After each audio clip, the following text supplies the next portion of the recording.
He's got to start the recording. Yeah, and then you have the introduction. Jesus Christ. How many times have we done this? How many times do I have to tell you this? I don't know. It's season 2. Ready? Season 2, episode 1. I am ready. Okay. You got a button. I got a button now. Your button. Okay.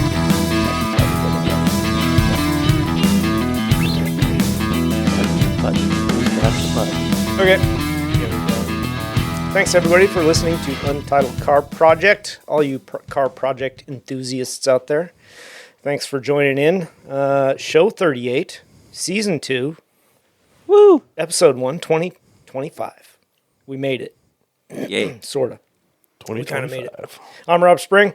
Jeremy Mold. I'm Grant Gonzalez. Thanks for being here. Ian, out sick. We were supposed to have a full group today, but dang it. 'Tis the season. 'Tis the season for hacking up a lung. He's coughing harder than Grant right now. Yeah, it's gnarly. That Oof. whole thing. So, anyway, I wanted to run down a few things as we ramble on for our first show of season 2. So this year, we had 32 different countries tuned into our show. Wow. 32 countries. That's more people than I thought we had. Yeah, 32. No doubt. Some days it feels like it. Right? Yeah. For all you people out there, not only in the U.S., but all the other countries listening, thank you very much. A few notables. Germany, 6 different territories in Germany, 3 different territories in Sweden, England, Scotland, Australia for 3 different territories, and Canada, 5 different territories. And then a whole host of other countries as well. It's awesome. Dude, we got almost all of Mexico and Central America. That is crazy. Yep. And then for our United States listener, did we actually hit every single state too? We did not. Really? No. We got more countries than states. No, well, we got 48 states. We Really? missed it by 2. Ah. What states do we need to hit? Vermont and North Dakota. There's nobody that lives in North Dakota. Well, figured they're just not car people out there, I guess. I guess. And Vermont. Apparently, we need to talk about some trucks. Yeah. Our biggest listening state is California. Oh, Nice. nice. Yeah, California, Washington, Oregon, New York.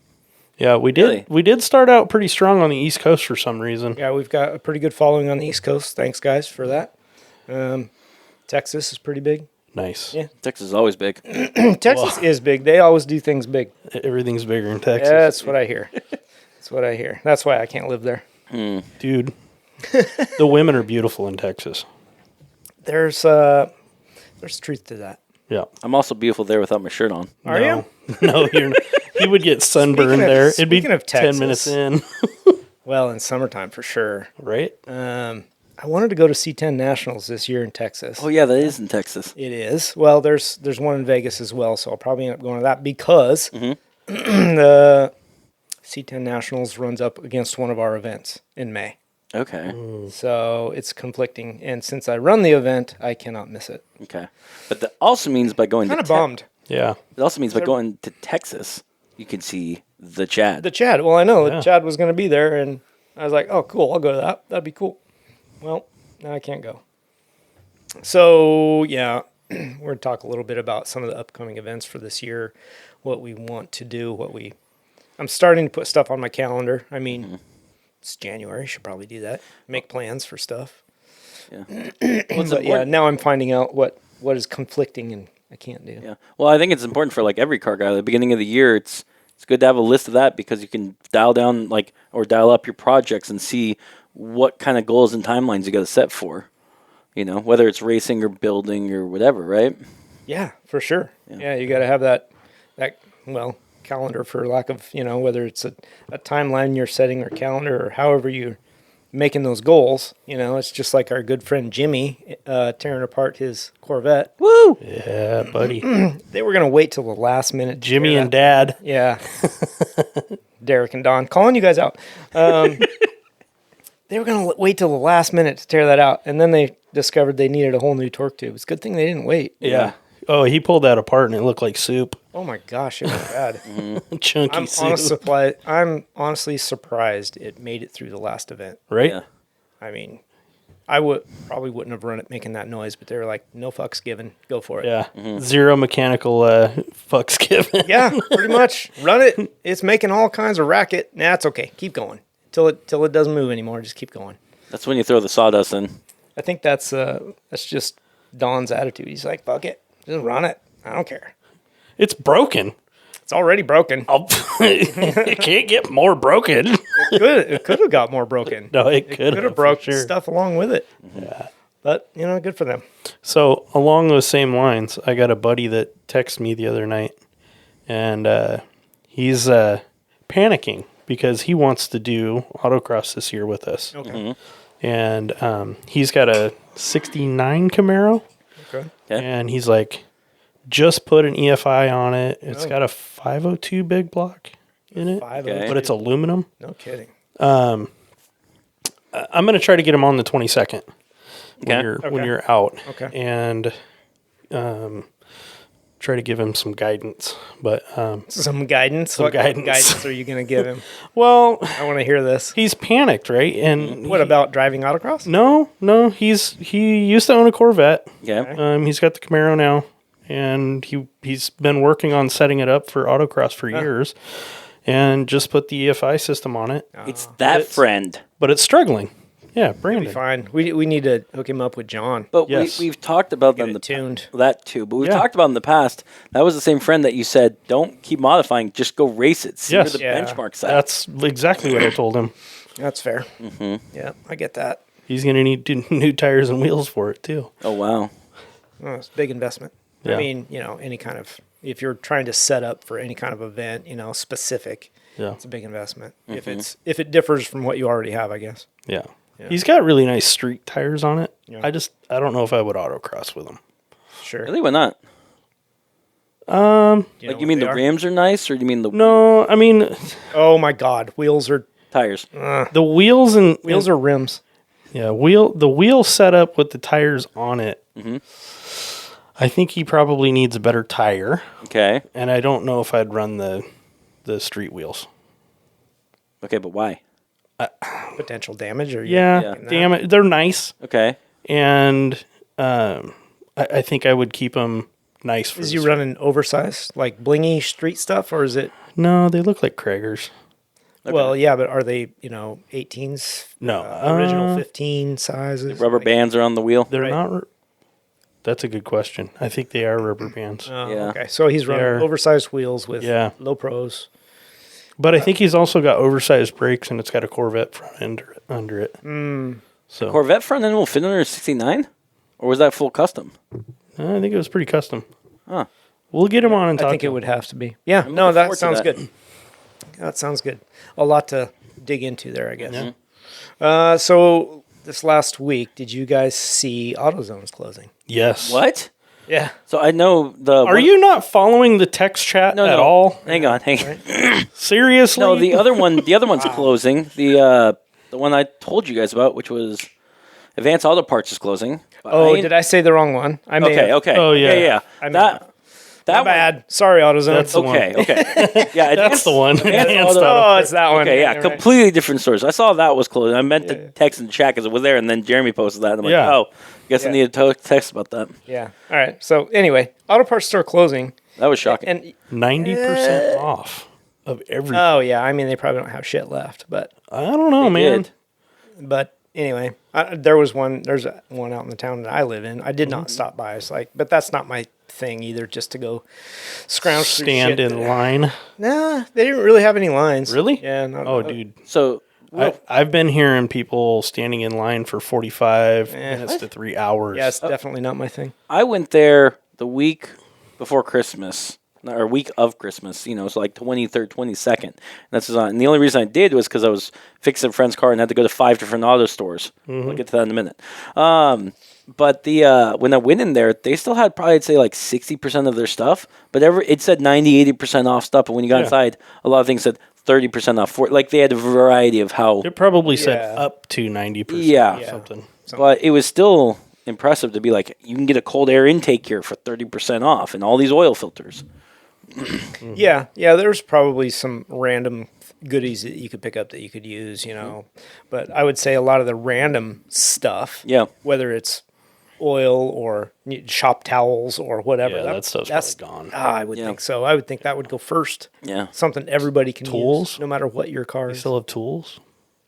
I don't know. Oh. It might be a good place for a younger kid to go set up his toolbox. Yeah. Yeah, Like, it's possibly. only a temporary thing because it's going out of business. Yeah, I mean, it's like by the time this episode comes out, their doors are probably closed. Yeah. So I think I heard they were going to be open till April. So how in the world are they going to be open that long? No idea. Emptying the warehouses. They must be. I don't know if they are. Liquidation. Yeah. So I was told, Look it up. Who's got the Google machine? and someone other than me, because I got my hands busy real fast. Yeah. I was told they were bought by CarQuest, Oh. and I'm wondering if they're going to then put their whatever stock they have into that, and then it's going to come Well, back. see, yeah, if that's the truth, and here we are speaking out of our ass, 'cause we Grab 'em don't from- know the facts, Sounds like but you know we do that a lot. If CarQuest bought them, they would not have a liquidation, in my opinion. They would just change names, rebrand, and keep on selling. There's no reason to sell off that inventory at a discount.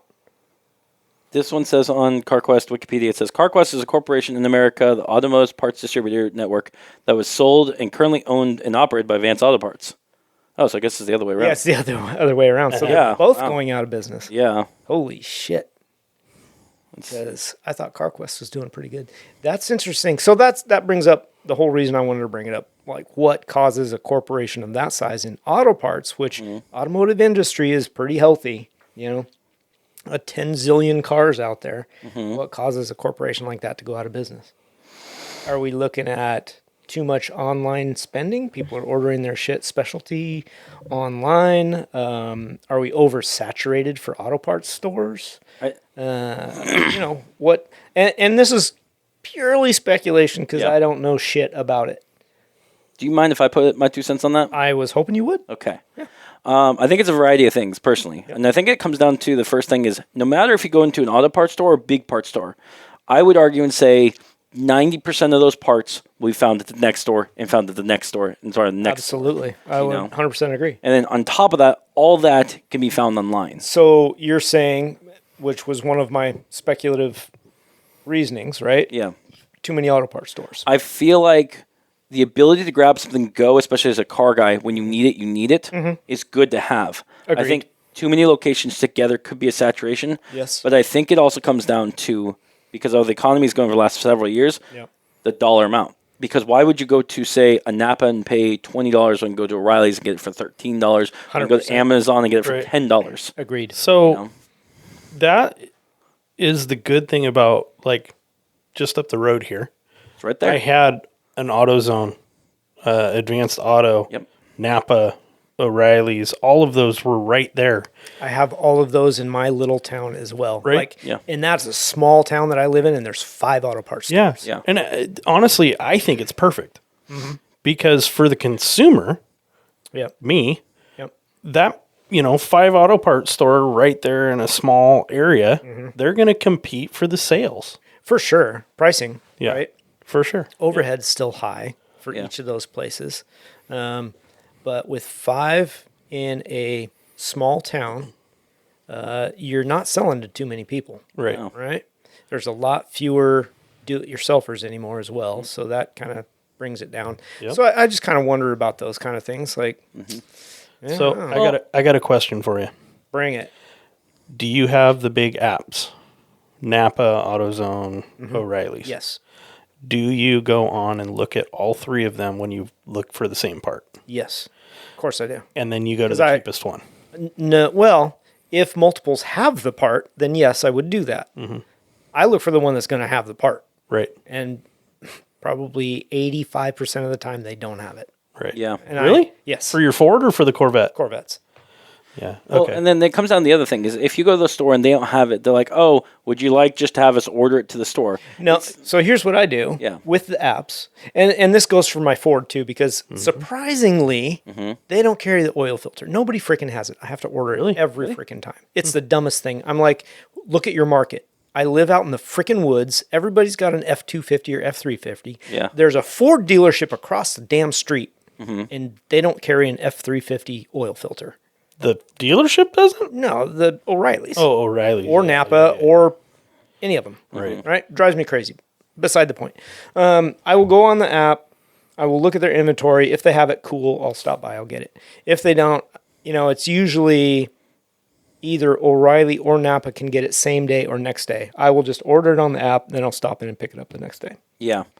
But sometimes, like, I've had it where I've gone for more very niche things. For example, if I'm working on semi-trucks. Sure, yeah. And I need a rotor for a semi-truck of a certain size. Sometimes I can't get it, and it's cross-country. Oh, yeah. And I'll call different stores, but then you go online, it's like, it'll be delivered in 2 days. Yeah. Or I guarantee it will be the right one, look on the website because I get all the more specs and stuff Right. and get exactly what I need. Right. And I think it comes down, the big thing for an auto parts store is convenience is the biggest priority of it. Absolutely. But I think also having too many, like how you're saying there's 5 in your local, there's 5 down the street, is you're having convenience, but now you have to figure out the convenience between so many stores, and they're fighting for that. It's not a healthy Model. Yeah, Yeah. to have that. It's not healthy for them. Not for Yeah. them. It's great for the consumer if they stay in business Right. and if they stock the right stuff. Right.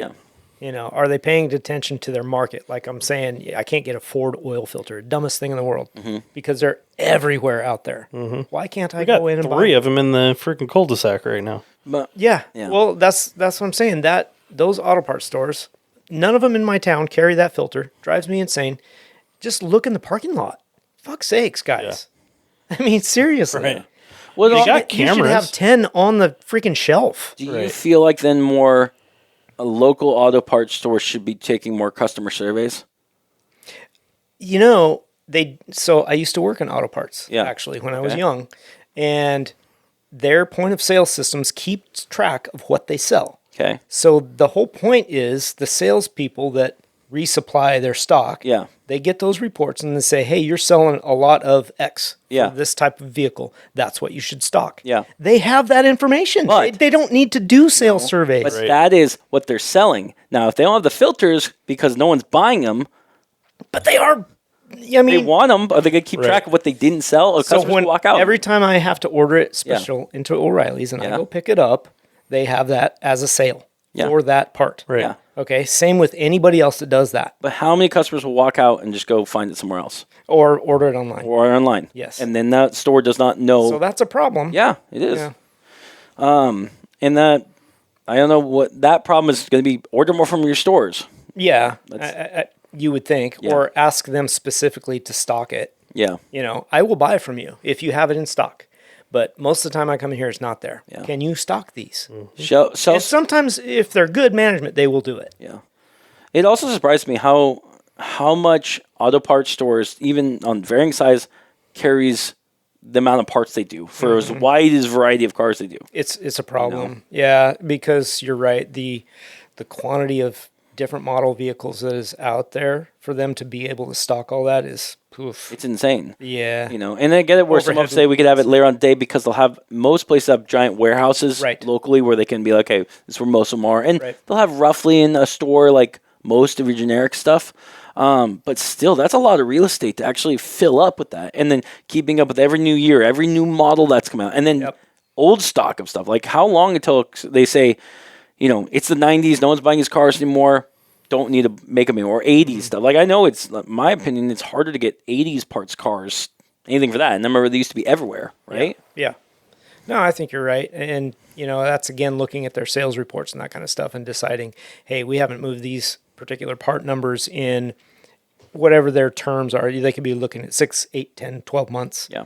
And say, let's take these off the shelf, and they'll restock. They'll send them back to the warehouse and just stock them there or whatever. Yeah. They're going to sit on old inventory. They always do. Yeah. And then, probably like you said, the best thing to do is just order it, have it brought into because I will shop at the local auto parts store. I have no problem doing that rather than ordering it online to my house. But yeah, that's probably the best thing to do is just be like, hey, get it to the store. I will pick it up. That's true. How much you want to bet, though, that auto parts stores, their majority of sell isn't specific parts, but I bet you is the knickknacks or the random things you weren't expecting to pick up. Oh, yeah. No, I think you're right. They're probably better margins on that stuff too. I mean, you go to an auto parts store and you get your stuff. Most of the time, you're going to walk around and just be like, ooh, ah, or at the counter and there's like 15 tools. Yeah, I don't pick up many of those gadgety things. I look at them just because I'm standing there waiting my turn, right? But I'll pick up more like washer fluid or random stuff. Well, no, I buy that at the pump, but yes, stuff like that. Radiator fluid, whatever I need. I just wander around like, oh yeah, I forgot I need that, or like car wash stuff. I'll pick up that. Yeah, that's the one thing I think that a physical store has over an online store. Impulse buys. Yeah. I don't know. I'm pretty good impulse buyer online. I think of it and I get my phone out and I'm like, put that in my cart. It's pretty bad. Pretty bad. Gloves. I don't know. Do you think it's latex gloves at the counter? Do you think it's that would be a good impulse buy. Do you think it's unfortunate to lose another auto parts store? And is CarQuest going out of business too, or are they just closing? I was looking at that. It was saying, hang on. Oregon Live was saying. I think it's I think for us, it's not a great thing. I think probably not great for the consumer. Yeah. Yeah. But like you said, if they're not making enough money, it doesn't make sense to keep a brick and mortar store open, right? So it doesn't. Maybe they go to, or somebody like that goes to Amazon sales or online sales only. Yeah. That's a possibility. I'm just seeing right now from like Reddit and it's just Advanced Auto Parts is closing. So I don't, because there's one said Advanced Auto Parts CarQuest ? They go on business. People are just saying Advanced Auto Parts. Yeah, I know. I think it's detrimental that we're losing another store, but also like, how do you fix the model? And if there's so many, say that again. Detrimental. Okay. You said denturemental. Dentures. Dentures and mental dentures. Grandma? Detrimental, yeah. I agree that it's not great for the consumer necessarily. I mean, there's still plenty of them in the marketplace. So I don't feel like losing just Advanced Auto Parts is going to create... I don't want to say not higher demand, but it's not going to create such a gap that our prices are going to go up. You know what I mean? The problem prices are going up so. crazy anyway. The problem I'm worried about another auto parts store and going out is it's another place that may not have, even though I said most of them have the same parts, like generic, like oil, washer, whatever. The specific part you're looking for, non-oil filter. Go to the next one. Find it. They don't have it. Go to the next one. Yep. And it's nice because you can't fit everything in one store. And having those varieties, you can find it going through. I agree. Losing another chain like that means it's one less thing, and there's not... The other stores aren't expanding. No. They're staying the same size. Well, they are going to a lot more Amazon model, so to speak. I know that you can order stuff from their store directly to your house. They'll ship it to you. Yep. And usually if you spend $80 or more, it's free shipping. Yeah. Which... I really like that. Let me ask you guys, though, both of you this. You're going down the street. You got to go buy a part. You haven't looked on whatever. You've got the choice of 5 different auto parts store. Which one do you go to first? Napa. Ooh. I would say Napa would be my first go-to. Okay. For quality of part. If I know it's a specific part I'm looking for. Now, if it's generalized parts, I feel like AutoZone because they have a lot more bigger variety. They do have a good. And it depends on like what the project. If something like I'm fixing a lawnmower, or it's a car that just needs to get in and out for a friend, and they don't want to put a lot of money, I'll go there. Yeah. But there's an old timer at mine that I like going and talking to. Yeah. And that's the other thing. It's rare to find too. Going to if making a connection at an auto parts store is, in my opinion, a good and a big thing, part of car culture. Yeah, if you find somebody that actually is smart about cars and knows some stuff. There are some young guys that are trying, but they don't really know much. And personality is a big thing too. Yeah. So I kind of agree with you there. Making that connection is pretty cool. Personally, I go to O'Reilly because it's a little bit more convenient. My second stop is Napa. I do like the people in my Napa store. They're pretty good. I've never been in the other 3. Really? Yep. And I noticed neither of you mentioned Advanced either. And it's very... I never have until like that closing, and maybe one time before that. It's kind of funny because the Advanced Auto Part is across the street from my O'Reilly's. Yeah. but it's not as easy to get into because Oh, the yeah. street is Highway 26. You want a theory? It's I have to turn across traffic, and I don't have to do that on the Yeah. other one. So for me, I hit Napa first because it's closest. O'Reilly's is second because it's just a little bit past that. And then Advanced Auto's the third. You want my theory why that is? Because Advanced Auto Parts sounds like it needs a .com at the end. Maybe it does. Maybe they would have done better. If it hey, Advanced, feels we like got an idea for you. when you see it, Advanced Auto Parts, saying that to me, it just is like shiny, new, like They're advanced. filler, like words. Oh yeah, You know, filler word. Filler words, Auto Parts. like if you say like it's kind of like going to a dry clearance, like Super Cowboy Washing Laundromat or whatever. You know what I mean? Just say laundromat. Super cowboy washing. God damn it, I didn't grab a beer. You know, I think because if they had like Napa, O'Reilly's, Yeah. but they're all very specific. You say that, you know it is. I'm thinking just what's the other one that's red? Auto something. AutoZone. AutoZone. Because they're all single word. You know what it is. If you just say Advanced Auto Parts, what's Auto Parts? Well, they're advanced. I know. For me, that just sounds really generic. Okay. And I think that's probably one of the reasons. So their name didn't catch you. Yes. O'Reilly's doesn't sound, auto partsy Yeah. necessarily. No. But that's the thing is you associate O'Reilly's with Auto Parts. You do, yeah. You know, And you do Napa just because it's been around forever. yeah. But again, it's a name. It's kind of like saying, a brand. Ford or Toyota brand, or Lexus. Yeah, And they built that. For sure. I wonder if somebody's going to take over or buy out the buildings or something. Blockbuster. Well, somebody will. Because remember Epic. National Auto Parts? Yeah. No, that was They the went thing. out of business. Yeah. Yeah. I'm telling you, because it's too generic sounding. So you're more curious, not. Yes, somebody will buy out the buildings or lease the buildings and probably put a restaurant in there or something. But Maybe. I They are got- pretty clean. I got another one. Baxter's Auto Parts. they're still around. Yeah. They're still around. I don't think so. Yeah, No, they are. Yeah. Are they? Okay. Yep. They're small time. They're not near as big as Advance. Yeah, I think they're fewer and farther between, But is your question more, will another auto parts company Right. open up in their Yes. locations?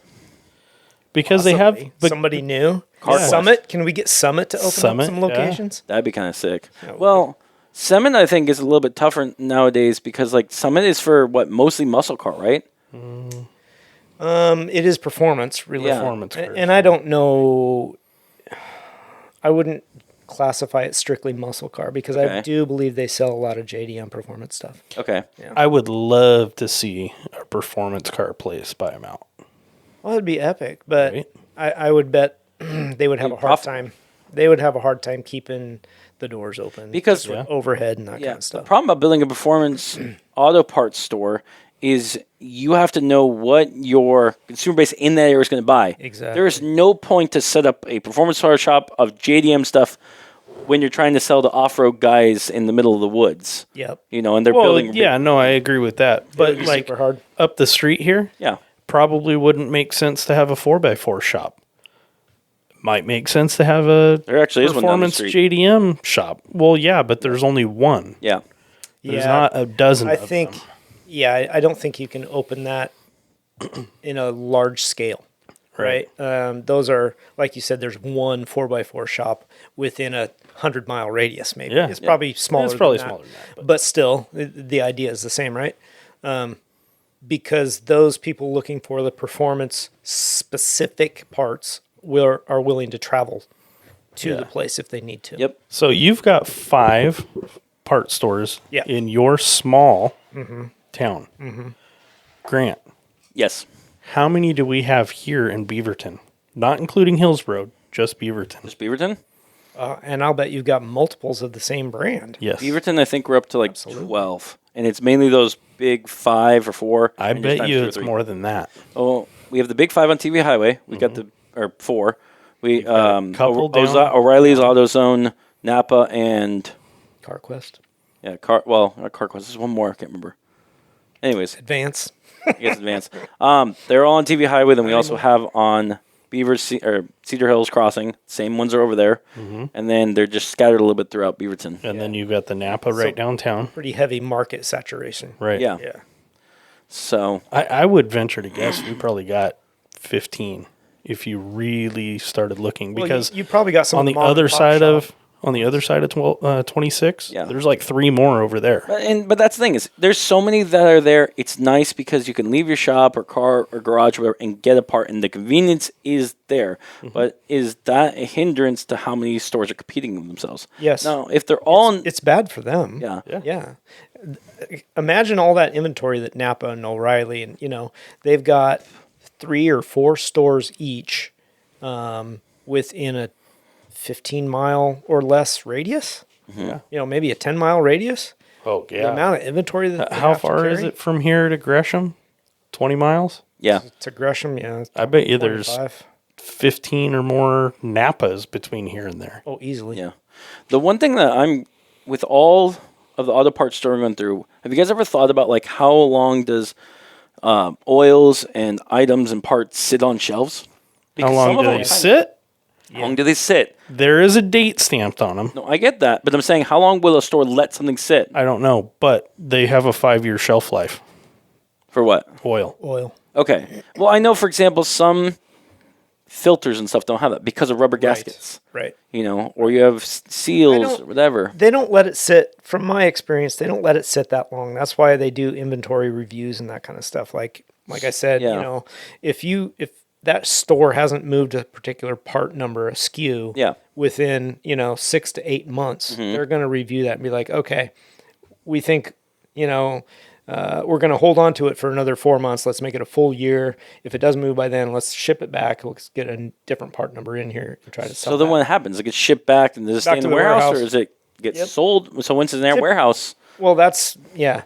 I mean, it could sit for years. They could throw it away, or who knows? yeah. Who knows? That Oh, that's a lot. is 19 stores For less than 20 miles. For Napa? Yes, just Napa. just Napa? Wow. Whoa. Just Napa. That's a lot of overhead. There's Yeah. 2 Think about that. Napas in Beaverton. Yep. That is a lot of overhead. Yeah. Right. Yeah. So it's no wonder a place like Advance, if their sales aren't that good, trying to compete against Napa and O'Reilly, and Yeah, no.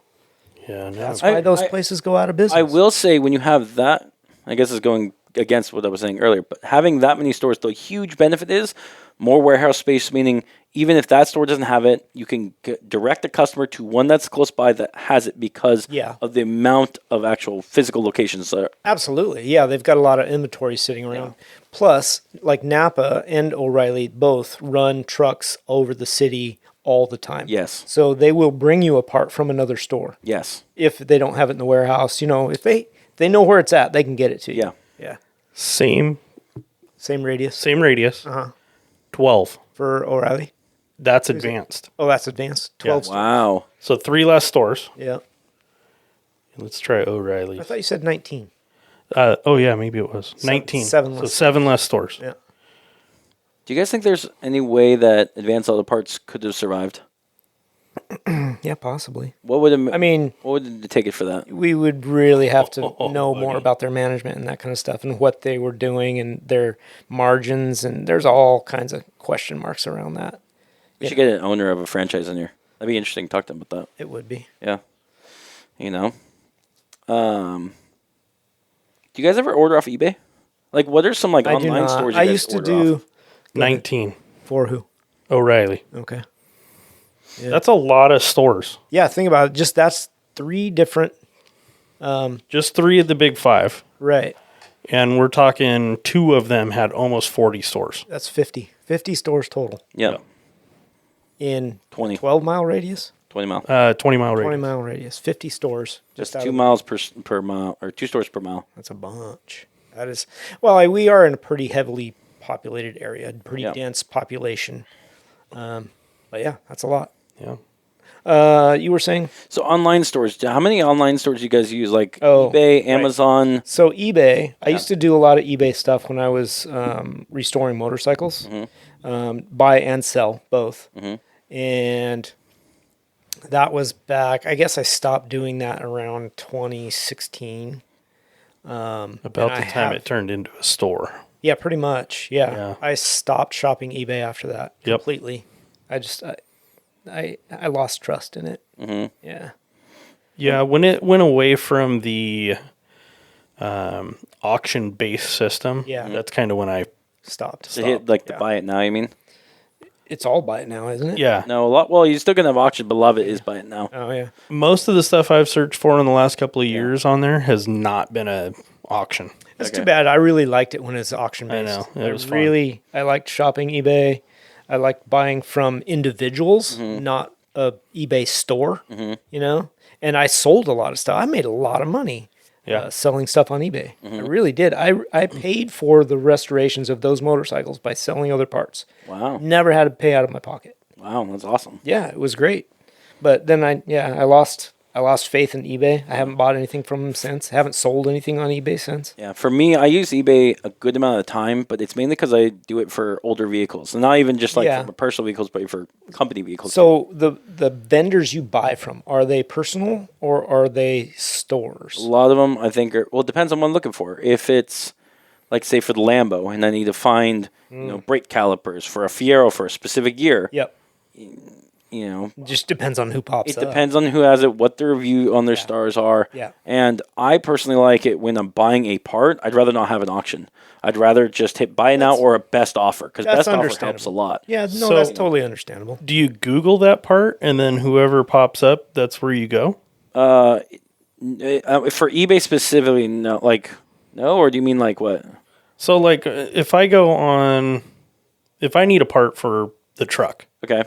I'm going to go to Google, and I'm going to Google it first. Okay, I see what you're saying. Here's my problem with that, and for some of our bigger equipment, and I've done that, and you can type in the part number and find it. The problem I have with buying anything just straight off of Google and then finding a random website going that way is a lot of the time you're putting a credit card information to a site I don't know. Yep. For someone's going through that. I don't like that. I have a lot more trust if I can go through a big name app like Amazon or eBay if I'm buying or like Summit or something like that. So has eBay changed their pay policy? So you pay eBay directly and then they disperse funds, or it goes through PayPal. It goes through PayPal. Oh, okay. Or I could put a credit card on there, but I know it's a more. If you have a bigger app, if something goes wrong, there's more ways to talk to it rather than a website that's owned by some guy. And I don't trust a lot of that shit. Yeah. And so sometimes it's tough because you'll find maybe on a website a specific part that you need, like for a crane, forklift, whatever. Yep. And I'll try to find another way onto those bigger sites. I recommend, honestly, if those stores are doing it, have an affiliated link that they've got on Amazon or eBay or something that a customer can get it, because not everyone's going to want to buy through a website. But if they find the same thing through the same store with the official page on that and click buy it now, why not? Or if they have an Amazon store. Yes. And you can go to their website from the Amazon store. Mm-hmm. I would buy from a company that was affiliated with Amazon. Possibly. I mean, you can still. I think there's some shady companies on Amazon. They have to follow some pretty strict protocols. Yes. And if you buy through Amazon, you've got recourse on getting your money back and that kind of stuff. I don't know that I would go directly to the company in most of those cases, but maybe it's okay. Yeah. I do buy a lot of shit on Amazon, but I try to make sure it's all too. coming from an Amazon warehouse. Yeah. There's a few occasions that I do. Yeah. Personally, I do. It depends on what I'm looking for. Books and stuff like that, I don't give a shit if it comes from the Amazon store. Because I'm looking for used books. Oh, sure. I mean, there is stuff that sometimes I'm like, that's fine. But usually, if you're getting it directly from the seller or whatever, you're paying shipping to. And I try to get everything with Prime and the free shipping. I'm paying for Prime. I might as well use it. Yep, exactly. Oh, yeah, for sure. Have you guys ever used rockauto.com? Yes. Yeah. I like rockauto.com. Yeah, I have only a couple times, but I've used it. Yeah, it's nice that you have the variety of all those, either not the main brand stores like that, but like the small mom and pop shops that are all there, have their competitive prices, and you can click and add to your cart. I didn't even realize. So they're an affiliate, basically. So small shops go to them to. I'm fairly positive you can find a part, like say a bearing, and there'll be like 5 different options for that. And either they're different brands, but when you click it, it'll show a different store has it. Then I didn't even realize how that worked. I That's cool. don't think I ever realized that either, actually. Yeah. I didn't know that. And I've bought quite a quite a bit of stuff from them. I've only a couple of things, but but did not realize that's what was. I'm fairly positive that's how it worked because when I was buying for the Lambo, because there's like 5 different things on that one, and you would say one's coming from the middle, one's coming like from different parts of the country. Correct. Gotcha. And so by going through Rock Auto, that way I think how it works is you're paying them and that pays to the other stores and then shipped to center location and then shipped out after that. Yeah. But that's a nice one if you're looking for, I think even a modern car or whatever, it's just nice because there's so much variety and in-depth on what you could get for any cars. You know, they won't have everything, but they have a good amount of stuff.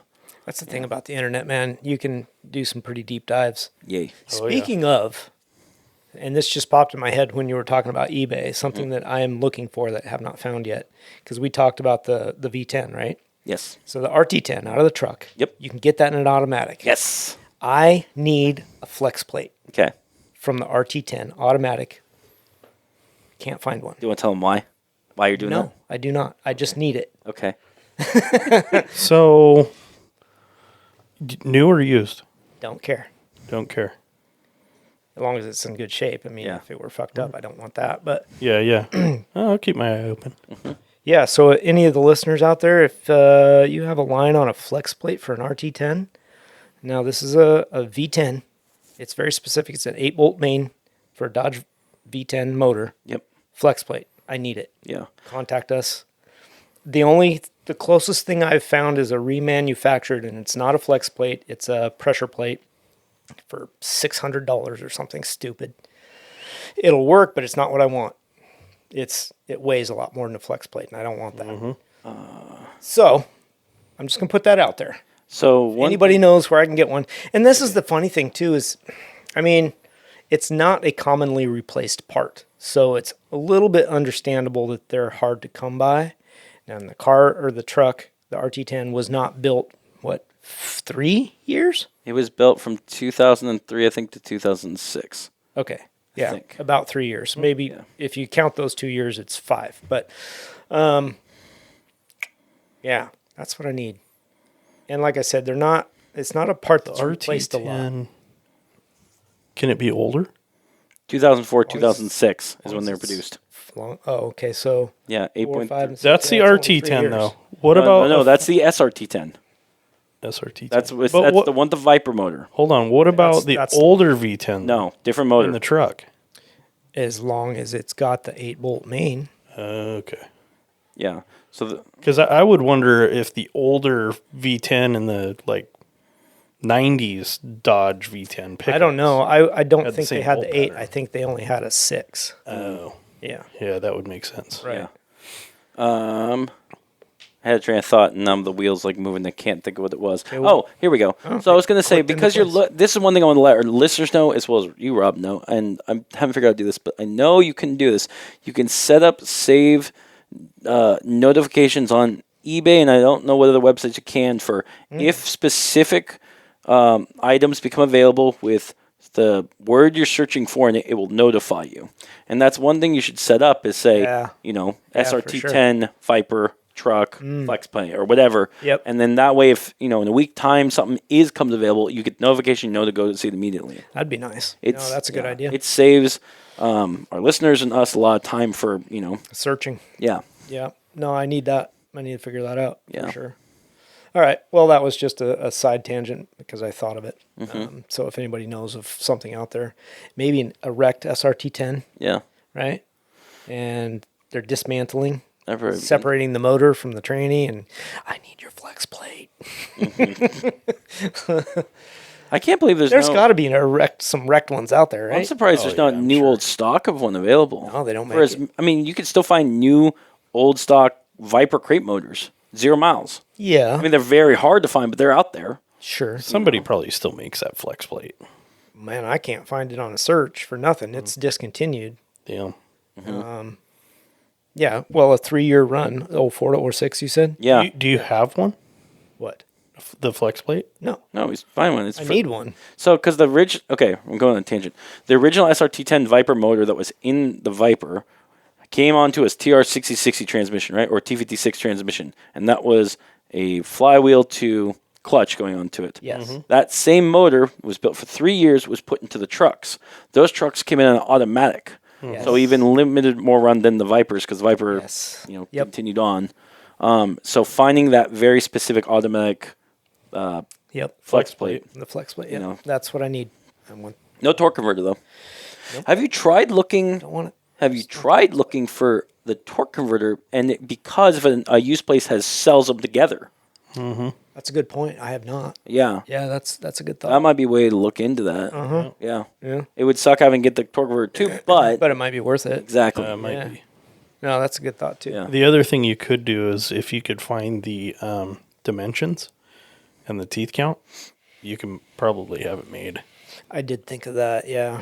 I thought, well, worst case scenario, I don't know who would make that, but Any that'd machine probably shop. be very expensive too. I wouldn't think it would be inexpensive, but $500 maybe. That'd probably be worth it. Because, yeah. Anyway, so there's my side tangent, I guess. You could always, if you find a full transmission that comes with that too, then you just sell Sell the rest of the pieces. just sell the transmission itself. Good point. You know. Yeah, I guess there's ways around it. My search was pretty narrow in that respect. Doesn't the flex plate bolt to the motor though? Yes. You might not get it if you buy the transmission. True. That's true. You might if you get the torque converter. It might have a maybe part not. number. Yeah. That's another thing. You just look No, at. I found the part number. Okay. Yeah. Did you try searching that in there? Yep. Okay. Okay. Let's Interesting problem. move on. We can touch on that a little later again. So I wanted to talk about our upcoming year, 2025 in the making. Hooray! Yes. Yes, sir. What you want to do, where you want to go, things you want to look for this year, racing, events, anything different that you haven't done before, stuff like that. Okay. What do you got? You got anything off the top of your head? I do, but it's still loading. So Jeremy, you go first. So yeah, actually, there's some races that I've been wanting to go to in Portland for a while. Oh, okay. There's a Grand Prix that comes here. Yeah. The Portland Grand Prix, I Yep. think. I want to go to that this year. I'd love to do the Formula E, Yep. just out of sheer curiosity. That'd be fun. It was cool. I went this last year. Yeah. Yeah, it was good. Is Indy coming back? Yes. I would love to go see that. Yes. I do want to make it to some of the autocrosses this year. Yeah. Maybe not necessarily as a driver, but maybe as a cameraman. Sure, we can strap a camera to your face. Yeah. Wife got to test out the trailer this week. Oh. So I towed it down to McMinnville. What was the lap times? Yeah. I can tell you I was fucking terrified driving it in the pouring ass rain on back roads with lights coming at me because I couldn't see the lines. Oh damn! That was fun. Yep. Dumped shit all over the fucking ground. The fun times of having a camp trailer. The smartest thing I did was make sure I had an extra set of gloves in the under the back seat of the truck. That's good. Yeah. So yeah, but yeah, it was fun. They had a good time. I towed it down there for them and went home and hung out with the dogs and then towed it back. All right. So yeah, What about you, Rob? Oh, yeah. There's a whole list of stuff I want to do up there. I mean, I want to do C10 Nationals. We talked about that right at the top a little bit. Can't do Texas, but I'm going to look at going to the Vegas one. I'd like to do LS Fest and Optima. Those run back to back from talking to John about those events. And gosh, I think that was in April. Something like that. Yeah. I'd love to do a global time attack this year. Probably at the Ridge. That'd be Because good. that's as local as they come. If they're going to do global at the Ridge this year, I don't know that their turnout has been good enough to bring them back. What's global? So, global time attack. Oh, okay. That's the group that puts it on. Okay. SCCA time attack. Hopefully they come back to Portland. They skipped last year. They didn't do any, so I didn't get to do it. So hopefully they come back and I'll do those events. Maybe some HPDEs, get you out on the track too. What is HPDE? High performance driving. What's the E? Education? I think it might be educational. I thought that was an orange vest. something. Anyway, Interesting. Yeah. so some of those just track days, Yeah. right? Get you out there. Yay! Both at Portland and at the Ridge. Of course, we're going to do some autocross. I want to go back to Crows this year since last year got canceled. Maybe I can talk. 120 degrees. Maybe I can talk you and Jason into trying again. Yeah. Hopefully not 120 degrees. Hopefully not. Maybe we can do some track cross at ORP. I put drift events on the list because We should attend that. Ian was going to be here. I wanted Yeah. to talk to him about what events are coming up. He likes to do that one big event out in Walla Walla area, Yep. and we were going to talk about that. I wouldn't mind attending a drift event just to check it out. Though I did finally get to see some drifting down at SEMA. Yeah. Their drift pad was, in my opinion, a little bit small. I didn't really ask Ian if that was normal size or if that was kind of small area. That's what she said. I get that a lot. Of course, SEMA again, and then possibly PRI, though that's a tough one because it Yeah. is second week of December. Right. And And so it's that not timing- that long after. No, it's right SEMA. after SEMA, basically. Yeah. Yeah, a month. So, So that one's a little bit tough. yeah. But I got to start getting all of that stuff on my calendar and see how it works out financially as well as time off of work. Also, on my bucket list, I want to do a global time attack at Texas. That's a big one. Would you drive or just ship your car down? I would drive it. Okay. Yeah.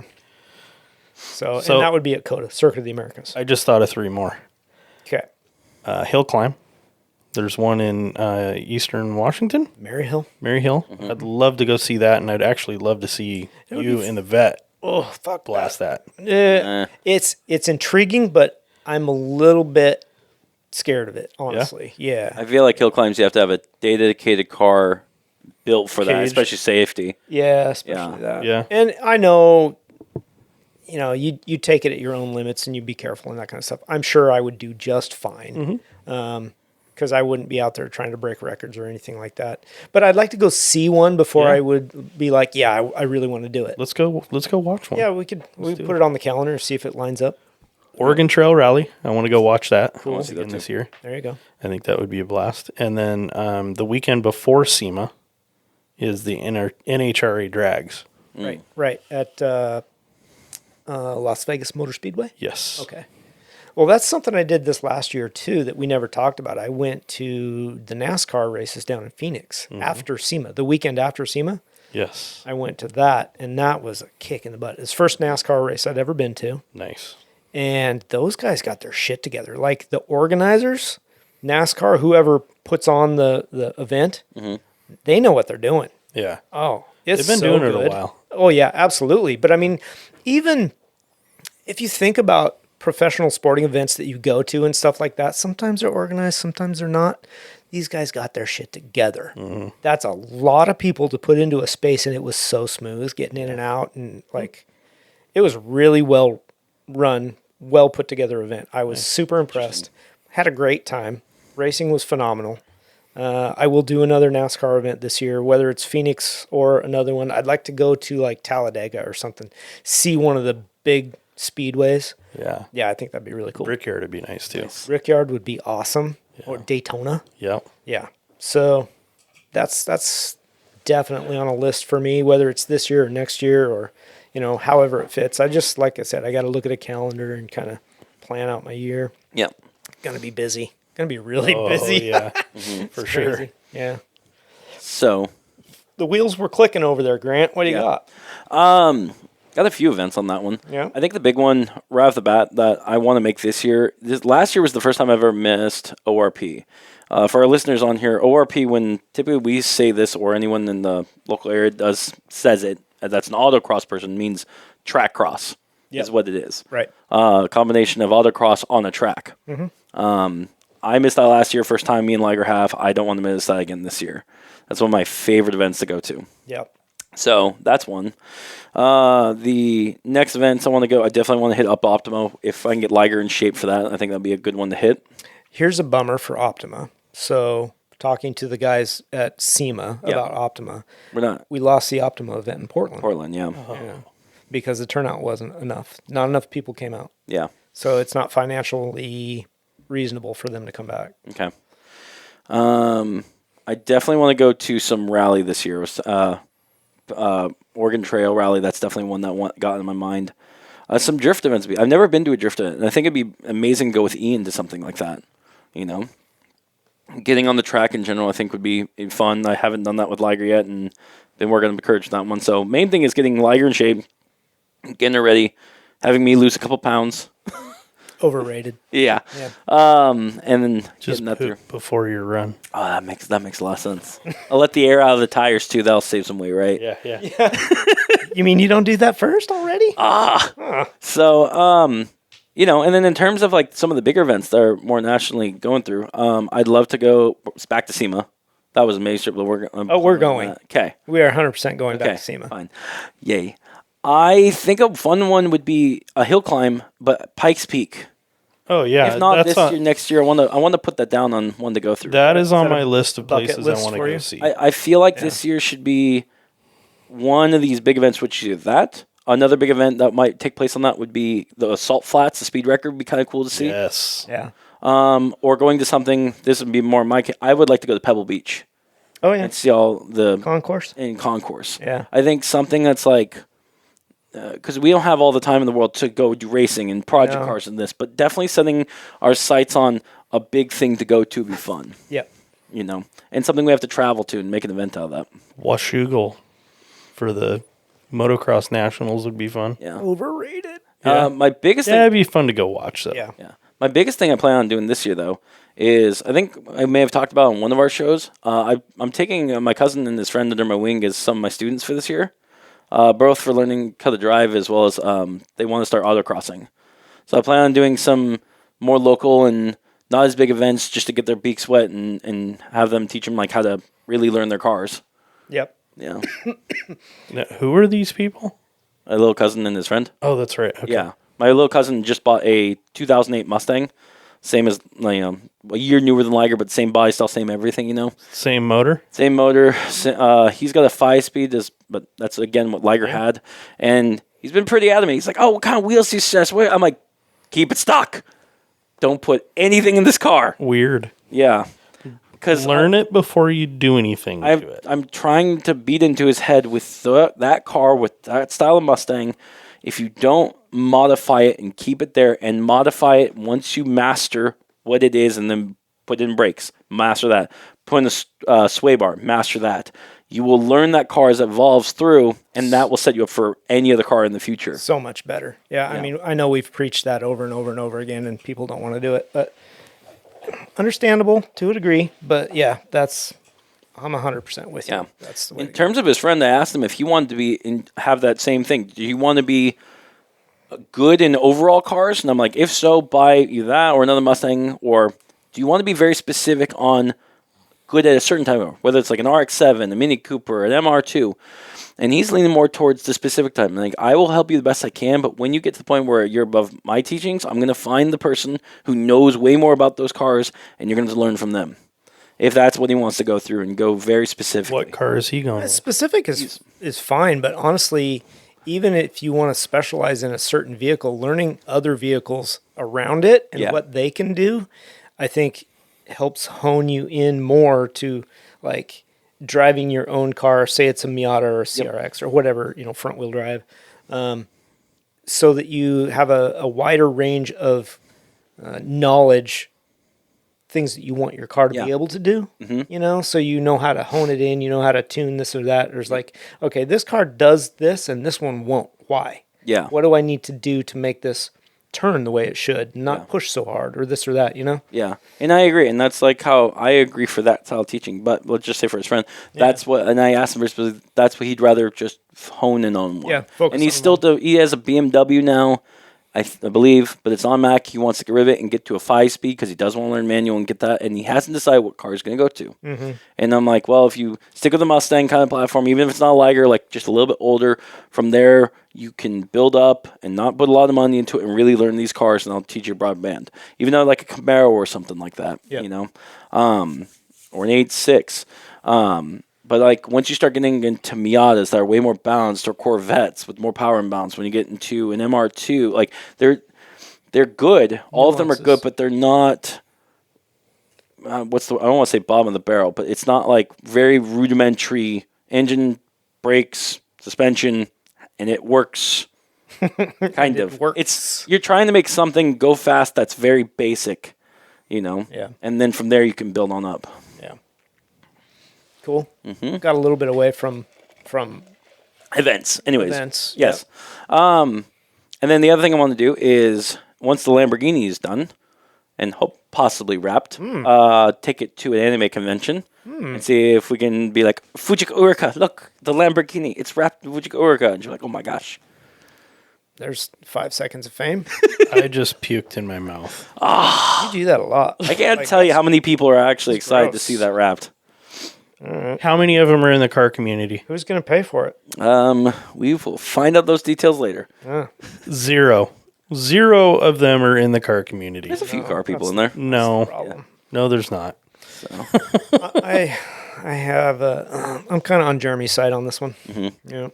But you're going to do what you're going to do, so whatever. Yeah. I did think of another one while we were ranting. Oh, Comic-Con? no. This one's epic. Goodwood Festival. Yes. Yes, That's a that's when bucket we need list to go. for me. That's in Europe? Yeah, it's in England? England. Yeah. That one I'd like to go. It'd be fun to do that in period piece, like bring clothes that are like... Oh, man, a lot of people do that. They go all out. I mean, I don't care much about that. I'm not into that, but I really want to go to that. I'd talk to you like that old chap when we'd be over there. Yeah. 100%. Hello, No, Josh. Goodwood has been on my list for a good 5 years or so. I really want to go. I need to just make it happen. Yeah. You can get some Goodwood, or go to Goodwood, but you don't have to spend it on the pill. Get some Goodwood. I'd like to get some Goodwood, please. And that's the end. We've been canceled. And then the other thing that I thought of too that I did this last year is I went to a bunch of local races, dirt tracks, and kind of just on a random weekend. Yeah. Let's go to the track and Yeah. watch some racing. It's a good time. We got Banks right out here. Yeah, I can't stress that enough. It is so much fun. It's like $10. Yeah, it's super cheap weekend entertainment, man. It's the best. I've gotten the... Anybody, all you people out there, all you listeners, go to your local track, support those racers, have some fun, watch some door banging. It's good time. I've got an idea. I think we should use our Facebook group to our advantage. And this I think we should do for 2025 and just say it out here. I think it would be amazing. Every month, starting a month, and just leave it as pinned comment on top and say, where do you recommend going locally for February of this? And then we post one for March. And then For everybody, for like across the country, what are you talking about? either or. We could either do it for locally and say West Coast or whatever, or... I mean, I got anybody another out there idea. want to post that on our group, go for it. You know, Yeah. if you've got a local race, you want to say, hey, we're, such and such a track is We want to running this promote weekend. this race. Freaking do it. Do it. Yeah, just that all way about it. we know what's going on and we could go and other people can enjoy it. I'm down. Yeah. That's great. I got Absolutely. another idea. Okay. Why don't we find a couple of those dirt events and make it a listener party? Yeah, we could. Like we'll go and So sit you in the guys- stands and drink beer with you guys. You guys recall Sean Kane? He was probably on episode 5 or Yeah, something like that. yeah. He raced one dirt track event last year. I believe he bought a car, Nice. and he is going to race this next year coming up. So You mean the Ranger? no, that's Max. No, that's Okay. Max. Yeah. No, he's got some little hatchback something. He sent me a picture of it. It's got a full roll cage in it and stuff. And he's like, I'm racing it this year. And I'm Front like, wheel drive. cool. I don't even know. I didn't look think at it that closely. Probably. Yeah. Sorry, Sean. I I kind of didn't answer that text. But anyway, here I am answering your text. No, Hopefully you listen. he does. My thought... Yeah. So anyway, it'd be kind of cool to go out and support him Yeah. too. Watch him, run around the track. Yeah. My thought was if we can get it on Facebook and we can kind of figure out where we're going to go in advance. Like, okay, we're guaranteed on February we're going to this. Yeah. Have a group go. And just Show let people up. know. Yeah. Hey, this is where we're going to I be. don't know if there's That's fine. anything in February. You might. Well, I'm just saying, May or something like June, that. July, whatever, like every month, because that way we could see events they're going through. Yeah. People know where we're going to be at. We'll do it. Rallies We'll make a coming. plan. We'll make a plan. We'll advertise it ahead of time. If anybody wants to show up, the locals or whatever, Yeah. Get a sticker. come say hi. And a Polaroid. Grab some stickers. And a Polaroid. Yep. Yeah. Sounds good. And we'll wear our gear so you know who we are. Yeah, it's very hard to miss the running around orange cone. That's true. Yep. I'm getting you an orange hat Yeah, we should. That'd be really good. in cone shape. Anyway, the local races are a lot of fun, so I will do that again this year too. Mm-hmm. On my spare weekends when I'm Yeah. not doing all the other racing things and having to work on my cars and Ooh. yeah, Can I add something on that? you may. Beaches is gone. It is for sure. I didn't look it up. I know. I didn't look it up. I'm just saying last year we were talking about that. But I'm saying is if they are gone, which we're looking on the Google now, what replaces that during the week? What events actually take place that like people can go to? Ooh. Have you heard of any? Well, not not sanctioned ones. Typing it in now. Yeah, we'll have to look that up. Okay. And then in part 2 of that one, the other one I just realized we need to go to, I think would be really beneficial. Some Cars and Coffee. Oh yeah, for sure. Yeah. I haven't been to one in the longest time, but I think it'd be fun to just go see cars and talk to people. You're right. I haven't been to one in years. Yeah. Forever. Years. And you get Mark Schultz on the show and talk about, Cars and Coffee that way.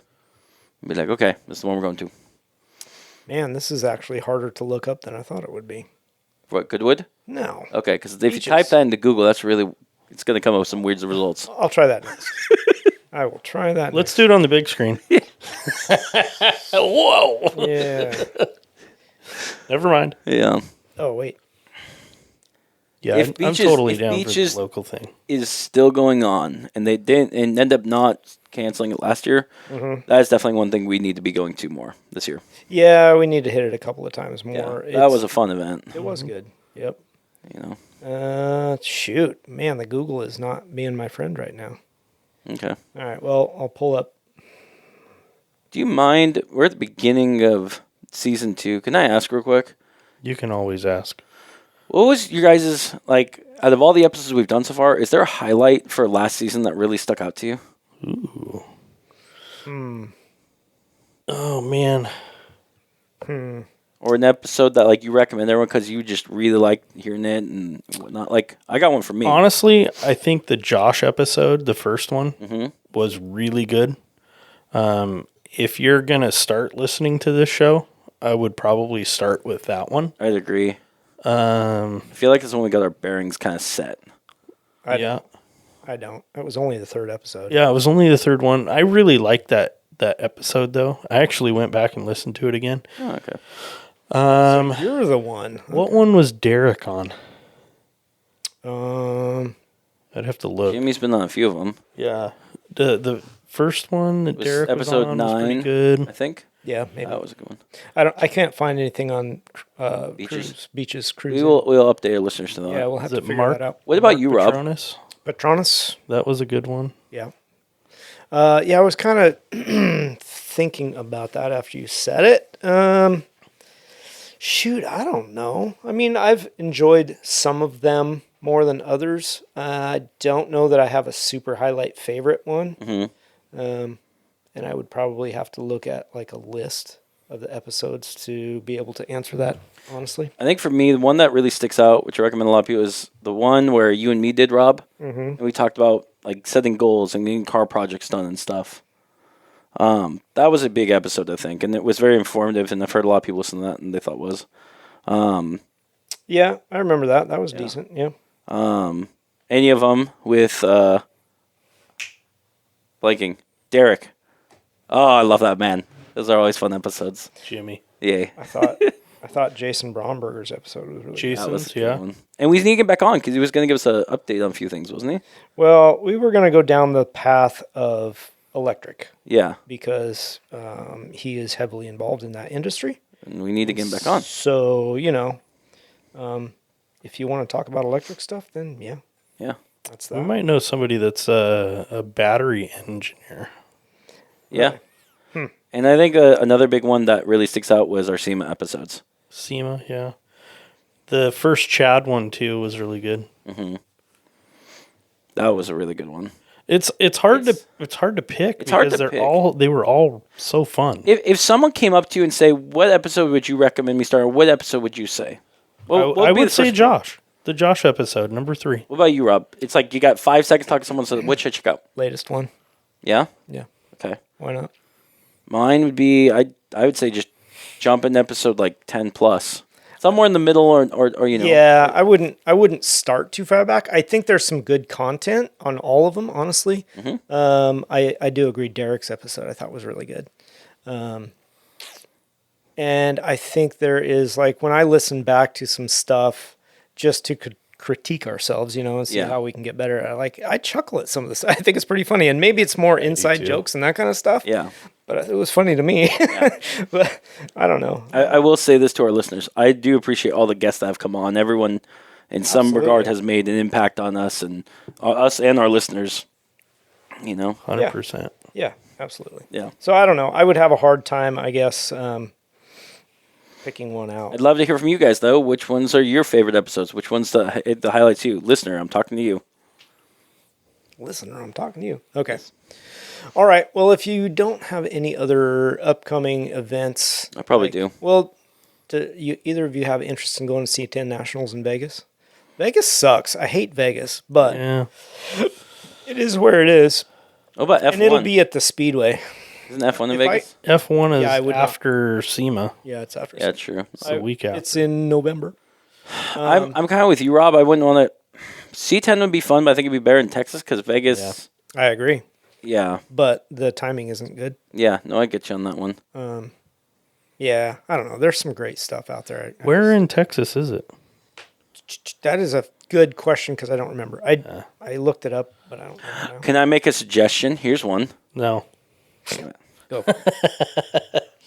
How about me and Rob go to the Vegas one because that's when we're not racing, and then Jeremy and Ian go to the one in Texas. That would be cool. Because then we can get a comparison. I haven't looked at the dates on the Vegas one. We might be racing that weekend. If it was in Austin, I could probably butt it up to a work trip. But I think that'd be interesting to compare the two and hear, you know. I don't think it is in Austin, but I don't remember for sure. It could be outside of, like, Fort Worth. Oh, This isn't the Speedways out there, isn't it? Dallas might have one. I know there's one in Austin. Yeah, it's COTA. Yeah. But it's not at COTA. It's not that one. No, I think it might be at Texas Motor Speedway, which I think is DFW. I thought that was in Austin. Nope. I'll have to look that up later. COTA is in Austin. Yeah. I guess putting the pin on the last of this topic, for me personally, I think the one thing that I'd like to do is at least every month, even if we work on a project, even if we got a racing in that month, we should make time to go to some kind of local event, whether it's a car show, whether it's a meetup, whether it's a race. Wow. No pressure. Yeah, I know. What? No, I'm just saying. Like once a month? It could be a cars and coffee. I know. You know, it doesn't need to be a whole day of thing. We should definitely try to do that. I agree. I think asking we're for very, very busy, and yes, I agree. agree that we should absolutely. I think ask them for once a month, even if we can't make it maybe once every month and a half. I think that would be at least a goal we should try to achieve. Sure. You know, but that's. I'm with you. Yeah, I'm with you. What else we got on the list? Well, do you want to do some project updates? Not really, unless you want to hear about the Jurassic Park machine. I've been working on cars. Okay. I did post a short little video clip to the Facebook and Instagram of putting the motor back in the silver car. I did a little time lapse on that. And so it's in. I've got all the wiring hooked up except for the coil packs. I haven't put that on yet. I finished the oiling system hookup last night.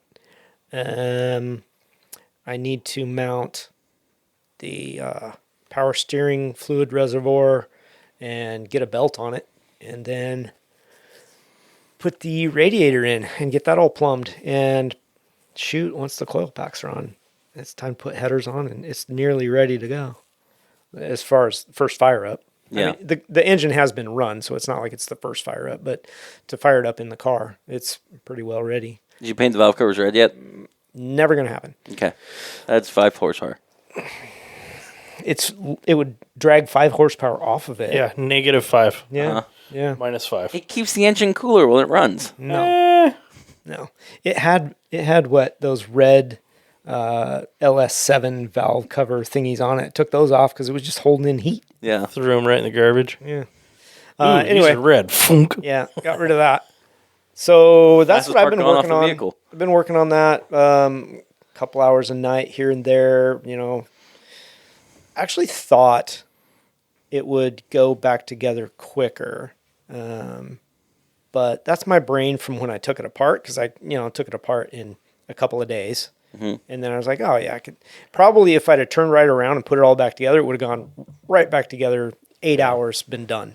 But, now I've probably got 20 some hours into it and it's still not completed. But it's getting close. It's nice to see the progress. I'm enjoying working on it. Oh. Yes. Hi. All right. This is way off topic, but I'm going to bring it up anyway. Okay. Over the Christmas week, one of my dogs ate a dog toy. Swallowed it whole. Jesus. Yeah. Not good. Went through his stomach, got stuck in his small intestine. Oof. So my question is to you guys, how much do you spend to save your dog? What's it worth? I got one that has a lump on his side. They told me it was going to be $7,500. I've got a 22 loaded, ready to go. So you're not going to do it? Fuck no. Well, that dog's pretty old too. Yeah. That plays into it. I probably would spend it on one of the other two dogs. It's weird to say, but the age of the dog does play into it. So my dog's only 2 years old.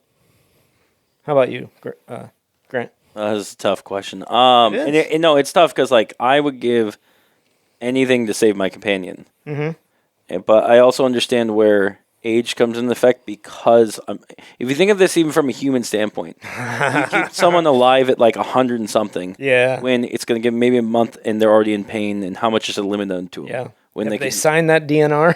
when they can keep living on life instead of being in the hospital and being hooked up and not sure if we're going to live another.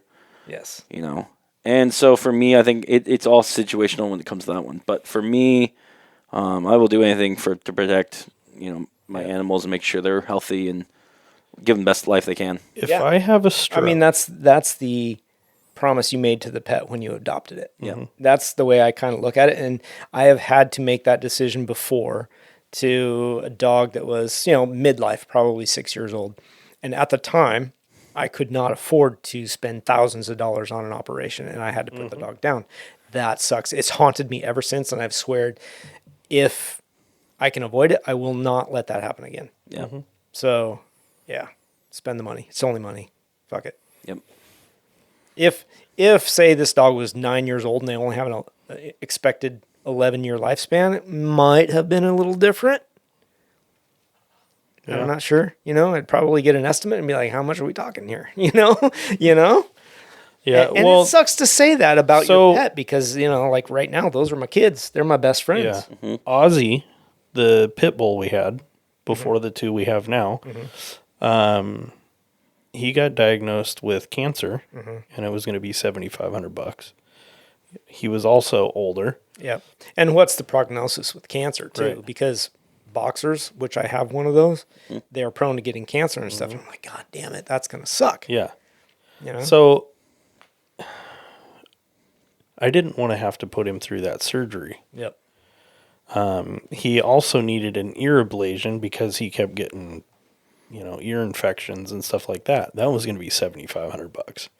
We didn't want to have to put him through that either. So we opted for ear drops and pills for the rest of his life. Sure. Right? Yeah. Go the different route. Yeah. I mean, it depends on the situation, really. Oh, yeah. Well, all right. So dog eats a toy. It's not moving. It's stuck in his stomach. Won't pass it. He's going to die. Dozer or Tilly would be at the vet. Yeah. Yeah. That was it. It's like it started, he must have eaten it like Sunday night or early Monday something. By Monday afternoon, I'd gone out in the yard and I was throwing the ball for him and stuff. And he was a little slower than normal, but whatever. I didn't really read into it. Then he threw up his dinner that night. I'm like, he's just not feeling well. That'll happen. Well, dogs go through that. They throw up. Next day, they're fine. Next day, he's just slow, doesn't want to eat. this and that, just really getting lethargic. I'm like, this is not good because it's Tuesday. Wednesday is Christmas. Right. And I'm like, damn it. Nobody gonna be open. What do I do? So I waited it out. I'm like, all right. He wouldn't drink water, so I had a squeeze bottle. I'm squeezing water into his mouth, making him drink.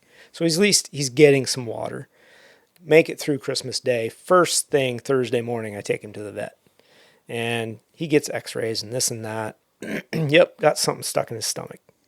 And I'm like, well, he's going to need surgery. And I'm like, great. They didn't do it there. So she refers me to another place. I take him clear across town, out to Tualatin. They do the same thing.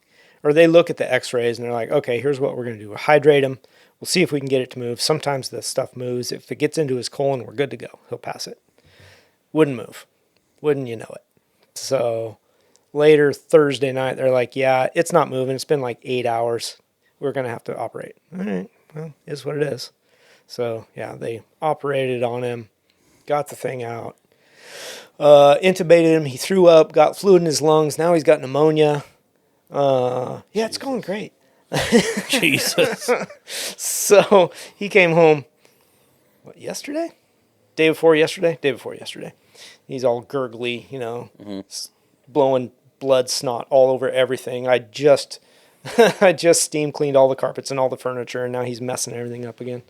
But he's still here. No big deal. He's still alive. Yeah. He's getting a little bit better every day. But yeah, it's just one of those things. It's like, well, they keep asking me, so is this okay? Is this cost okay? And I laughed at her and I was like, so what if it isn't? What are you going to do? You going to knock half the price off? Because no, I got car parts I got to buy, lady. This is getting expensive. She's like, no, I have to ask. I was like, well, yeah, just keep going. Was the toy recognizable? Yes. Like from afterwards, I mean, Yes. Yeah. Wow. Yeah. What kind of dog? Rottweiler. Oh, yeah. The big boy. Yeah. It was a stuffed squirrel that he basically swallowed whole. Yeah. About the size of your hand. Yeah. Yeah. Yeah. Pretty. Damn. Yeah. I was gonna say, dog, important thing, brain and squirrel. My brain going Running around in circles. His brain is. Yeah. I mean, one of the reasons I think it's also important to bring up is because dogs seem to be a big part of the car community, being a shop dog. Well, that's what made me think of it, is because he's a shop dog and he's been in my videos. Yeah. He's like, it's the big black Rottweiler you've seen in my videos. Yeah. So, yeah. And I was gonna ask, is they when the dog comes to my shop, I'm pretty on key when the dog's in my shop because of some metal on the ground or coolant or whatever. Like little bits of, a zip tie or this or that. I'm really good in my shop about keeping stuff on the floor because the dogs are in there with me a lot. Yeah. And I know, he's got certain toys that he chews on or whatever, a ball or a cone. Yeah. Fine, go for it. Just don't lick up any fluids. Like if something spills on the ground, I clean it up because I don't want him licking up something poisonous. Yeah. So I'm really good in there, but this was just a dog. It was literally a dog toy. Yeah. So that bit me in the ass. Yeah. Mm-hmm. Yeah, I can't give our dog soft toys. Yeah, I went through and threw away all the soft toys, all the small stuff. Yeah. Mm. Yeah, I can't give our dog soft toys because they have them shredded in minutes. Yeah. Mm-hmm. And I routinely, when I give them soft stuff, have to pull strings out of their butts. Yeah. Yeah. So totally could see it happening. Yeah, totally did. Anyway, that's what made me think of it as shop dog. Yeah. Because that's my boy. Yeah. Kevin and Chunky, shop dogs. Have you guys ever heard of any other weird animals for shop pets, like a cat or like a monkey, A lizard. a No. lizard? I'm like, honestly, I like a shot dog all the I've seen time. cats. I love shop cats. Yeah. Yeah. And they're good too because they'll catch mice and stuff. Yep. Yeah, that's true on that one. Mice, rats, rabbits, Yeah. Yeah. shrews. But nothing. Nothing crazy. Crazy. Shop rabbit. No. You want to hear a crazy story that happened to my wife Lizard. recently? Okay. So she's got the RC 350F Sport. Mm-hmm. Fucking started it, and it died 3 times before she made it down to out of the driveway where it's sitting at right now. Mm-hmm. Either a rat or a squirrel knew that was coming up. chewed through one of the wires, Damn. and it was God, what was it? One of the exhaust sensors. Oh, yeah. Oh, interesting. And for some reason, it grounding out killed the motor. Huh. Yeah. No, So just the rat was there, just bridging the gap on it. So sometimes to run, if it was running through another time, it'd be like, just, yay. the look on your face. What? What just happened? All right. Sorry, that was that was my car update as far as the silver car. It's going back together. I don't know. I think another solid weekend and I'll have a running car. Nice. I'm gonna have to go get it retuned, but I think it's right there. It's real close, and then I'll be pulling the black car apart, pulling that motor out, and once that's done, it's a toss up. Work on the C3 or work on the GMC. It'll probably be a little bit of both. At that time, there'll be another car. No, I'm trying not to do that. I've got other things. I need to work on my shop. Actually, the roof. Yeah, and then you get a 65 roof- Corvette for $12,000 coming in. No, Okay. no. If I it mean was. that would be a steal, but no. I got to fix the roof of my shop. I got some leaks. It's not fun. I hate that. That's what I got going. Is it a metal roof? It is. Damn. Yeah, and it's got insulation between the joists and the roofing, so you can't see where it's coming from. Yep. So I got to go tear the insulation off and try to track it down, or something. I don't know. I went up there and checked all the screws and tightened and replaced some of those. Just made it worse. Yeah. So good job for me. Can you pull them out and put new washers under them? I did. I pulled them out and put new ones in. Oh, okay. Yeah, with fresh washers and all. Damn. Damn. Yep, it's ugly. Anyway, so that's another project. Moving on. Can I bring up a topic that's not on the list? Do it. I want to ask you guys, since we're at the end of the starting of the new year, and that means by this time this airs, it'll be the end of the holiday seasons. What's your guys' thoughts on all the cars that have been out with lights on the car and all the decorations on the cars? With the tape and shit on it? Yeah. I think it's hilarious because I'm seeing where people pull the lights off their car and they're showing all the damage from the lights scraping their paint. Oh, And the tape, So many having of to get the tape off the car? Yeah. It's freaking awesome. It's funny. I will say it's cool. Sorry you guys did that. I mean, it looked kind of neat to start with, but yeah, you had to figure with all the wind blowing over those lights, they're gonna rub. Oh, yeah. I bet you will see a business next year of soft put on lights. Like just like instead of People having have been doing this for years. Yeah, I guess. I saw a lot more this year than before. Yeah. Though. It was definitely becoming a fad. Like I saw a cool one. I saw it was a Liger shaped car. It was a Mustang. But it was covered in lights that you could actually see at night a actual Liger shape on it, like the whole body of a Mustang. So it was very clear. They make lights, by the way. What? They're called LEDs. Yeah. They make them in strips. No, I get that, but like I don't know what Christmas he's getting themed. at. I don't know. Yeah. All right. I know. Anyway. But you also like, have you guys been seeing like more like trucks with wreaths on the front and more antlers on like car window? Have you guys been seeing? I've been seeing lights. Just lights. Yeah. Not really much of the other stuff. Yeah. I saw a couple of wreaths and a couple of cars with lights. Normal stuff. Not a whole bunch. Yeah, not a whole bunch of stuff. Okay. So something that you had brought up earlier when we were having dinner. Yep. Talk about tools. Mm-hmm. You wanna talk about used tools, or what was your thought? My thought and we've brought up buying tools before and buying used tools, but my one thing I was going to bring up is like because if you're going shopping, say, at a garage sale or going shopping at a secondhand store or Goodwill or whatever, right? There's going to be power tools in there. And like which ones, or even if it's not power tools, it could be like tools that are not hand tools, right, Rob? When do you know when to pick them up? Yeah. Like I would never go to a Goodwill and try to pick up a Pittsburgh one. No. But if I see a Milwaukee there, is that worth paying the money for that? Is it worth taking the gamble? Depends on how much it is, but I mean, What's that number? that's a hard one because like I have a pretty good selection of woodworking and power tools. Okay. And I've either received them as a hand-me-down from my dad or bought brand new. Okay. So I don't know if I would actually go to Goodwill and buy, But unless somebody could prove to me that it worked. I don't know if I would go there and buy something used. So if you're just shopping and you see something like, what makes you just skip over and like, I'm not even giving that a second pace of mind? Most of the time, I already have one. What about you, Rob? Yeah, I would agree. Like electrics, I'm not going to buy that secondhand. Okay. Just because it's probably half-lifed. I guess, like you were saying earlier, if it's only $20 for maybe something that I already have a battery for, Yeah. say a miracle you found in Milwaukee something out, 18 volt, and I already have batteries for it. Whatever. Yeah. Yeah, then maybe, but it's a risk. Yeah. It's definitely a risk. So if it's something that I don't have backup for, I don't have a battery or this or that, Yeah. no, I'm just going to walk right by. I'm not even going to. And then going to the other spectrum where it's not cheap, it's expensive. Kind of like we were talking about the lathe I got. It's not a lathe, it's a milling machine lathe. Yeah. Yeah. Buying that for The mill or a lathe? both. I don't know.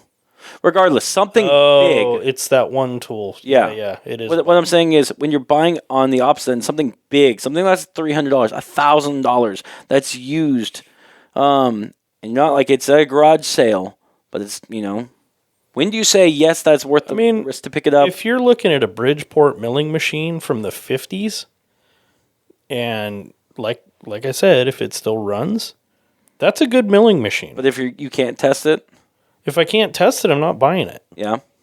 You need to prove to me that it actually works, or I'm not spending the $2,000 on it. Mm-hmm. But if you go and try to buy one of those Bridgeport milling machines brand new, you're probably looking at $12,000 and up. Mm-hmm. And that's for a machine that you have to hand crank.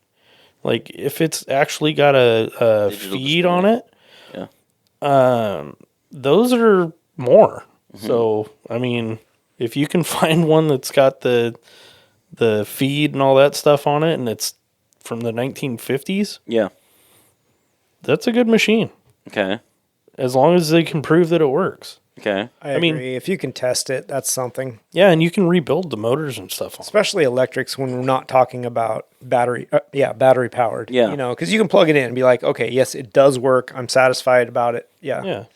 Mill, lathe, Yeah. I mean, those welding machine. That's what I was going big to say. What about items. welding machine? Because you Yeah. could have sometimes a welding machine will run and start, but it won't work consistently. You could have it running good for about a minute, and you can't test it like that. No, let's that's say, true. Going through. It's risky. Do you pull the trigger on, say, you found a good stick welder for $300, $500 for normally like brand new, maybe a $3,000 machine, $1,000 machine, they're getting rid of it to try and downsize. How much money do you invest to fix it Right. versus going through it? Ask them if you can weld with it for 10 minutes. Yeah. Let me use it for 10 minutes. Bring my own shit. I'm just going to weld some scrap together here. Yep. It's not a bad idea. Yeah.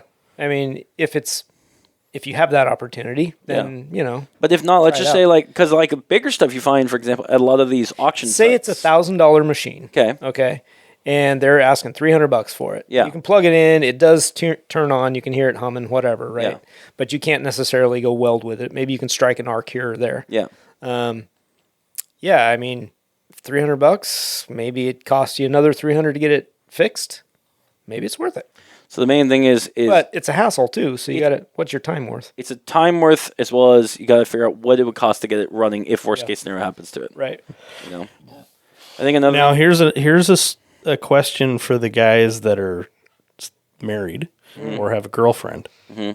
Is it easier to buy that $300 machine and talk her into letting you fix it? Or is it easier to buy that $1,500 machine and dumping $1,500 right now? couldn't answer that because I'm neither one. Well, yeah. Are your finances combined?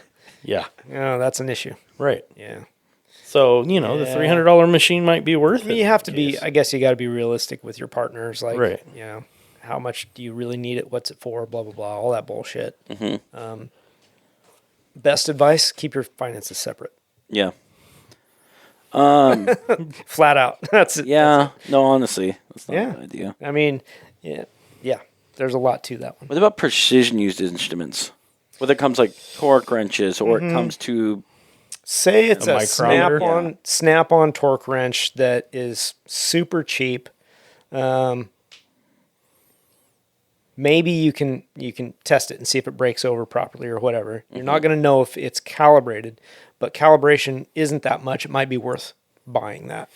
if it's Snap-on specifically, I know you could send any of their like their electric tool in, or even for like $100. Same with their So Yeah. roughly you should expect that with anything. But To calibrate? to recalibrate, I think it's a like You don't have to send them back to Snap-on. You can have anybody do it, but whatever. I mean, you're going to spend a little bit to make sure it's calibrated. Like say if it's not calibrated, they're gonna have to replace the spring inside of just a normal one. right. But that's those are Snap-on. warranty, But like, though, right? Huh?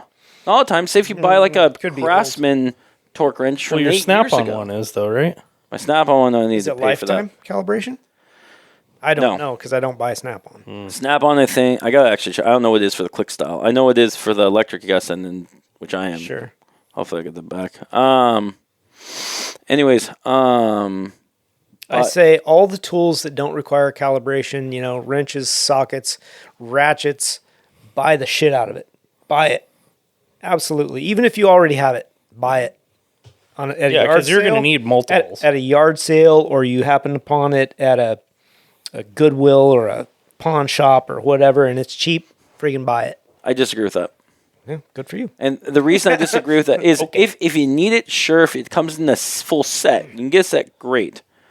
The problem about buying odds and ends or buying something that might work, like say a random Sockets ratchet, and wrenches, ratchet. Who cares? it takes up shop real estate. Not Takes up a hardly any. drawer in your toolbox. Hardly any. And here's why you buy it. Okay. Say you are working on a project, you crack a socket. Yeah, you have warranty. You can take it back. Most all tools have warranty. Mm-hmm. But now you need that socket. You go to the drawer where you just bought a bunch of random shit, because I have 3 or 4 different toolboxes. Mm-hmm. Each of them have some random tools in them that I don't use all the time. I scrounge through there. I'm like, here's one. It's an old one, but it still works. Put it in your in its place, and then take that one back when you get a chance. Yeah, I still am not out of a socket. I have multiple sets of sockets and wrenches and this and that. I do too. For that reason. Say you need to build a tool. That's what I was just about. I was just thinking Because that. I do that all the time. I dig Gotta through cut that, a socket so you can get it around something. Exactly. You didn't gotta even cut think about something that. down, this or that or the other thing. I've got these old tools.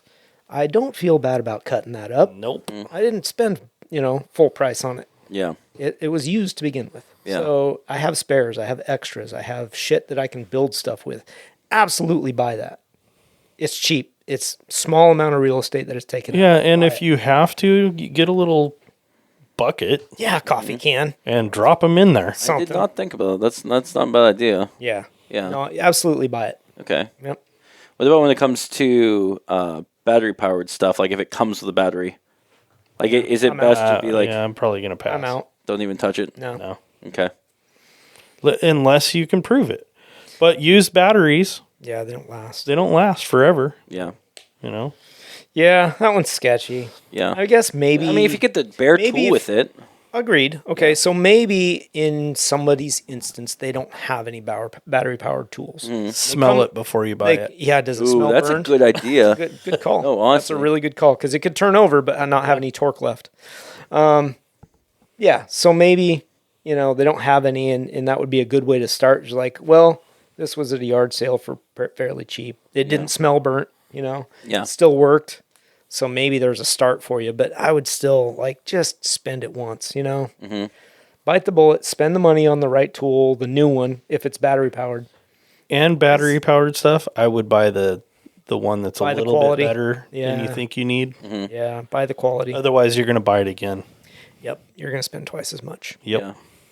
So I did that I'd be with super leery about used battery tools. So I here's did the- that with a Ryobi set. Oh yeah. I had a Ryobi set for years, and then the batteries actually shit the bed. Yeah. And the batteries were expensive enough that I think a pair of them was 50. I think they were $50 a piece, so it was going to be $100 for the batteries. And the new set of whatever I ended up with, Same. Nikita, I think, was $50 more Yeah. So with 2 batteries. yeah. So I ended for up it. throwing all that shit in the garbage can and just went and Yeah. bought the new set. Yep. And battery and tool technology moves Evolves. so fast that if Antonio was just showing me a new gun that he got for Christmas, and my Milwaukee gun's 5 years old, 1,000 pounds of foot-pounds on it. He's almost 1,600 pounds. Yeah. Insane amount that they're moving up in technology. Right. What about the quality of a used tool? In terms of like, if you're at a Goodwill and see something just beat up, when is it like it's too gone beat up? I would need specifics. What kind of tool? It doesn't matter anything. Let's just say if it's wrench? a ratchet that's like covered in rust, how much rust is it going? If you see, say like a drill, but like it's just patinaed on it. So here's a trick for you too. Yeah. Most people don't realize that just about every tool out there has a lifetime warranty. So if you're at Goodwill Really? and yes. I'm one of those people. Yeah. So if you're at Goodwill and you see a toolbox with just some rusty crap in it, whatever, and there's a ratchet in there that's, say, a Craftsman Yeah. or any brand, honestly, Husky, Yeah. all that stuff has lifetime warranty. If it doesn't work properly, even if it's rusted, take it back and get a new one.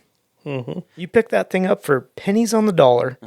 You take it into the store and say, I need a new one. This one doesn't work anymore. That's not a bad idea for like a mechanic just trying to start out. They need a new tool set. Why not go do It that? has to be broken. Now, You like, can make it broken. But I'm saying you buy That is true. it You cheap can and make say it if broken. it's like 15 years old and Yeah. you need a new ratchet. yeah, you can take it. If Yeah. it stops working, and there's no evidence that you hit it with a hammer, Yeah.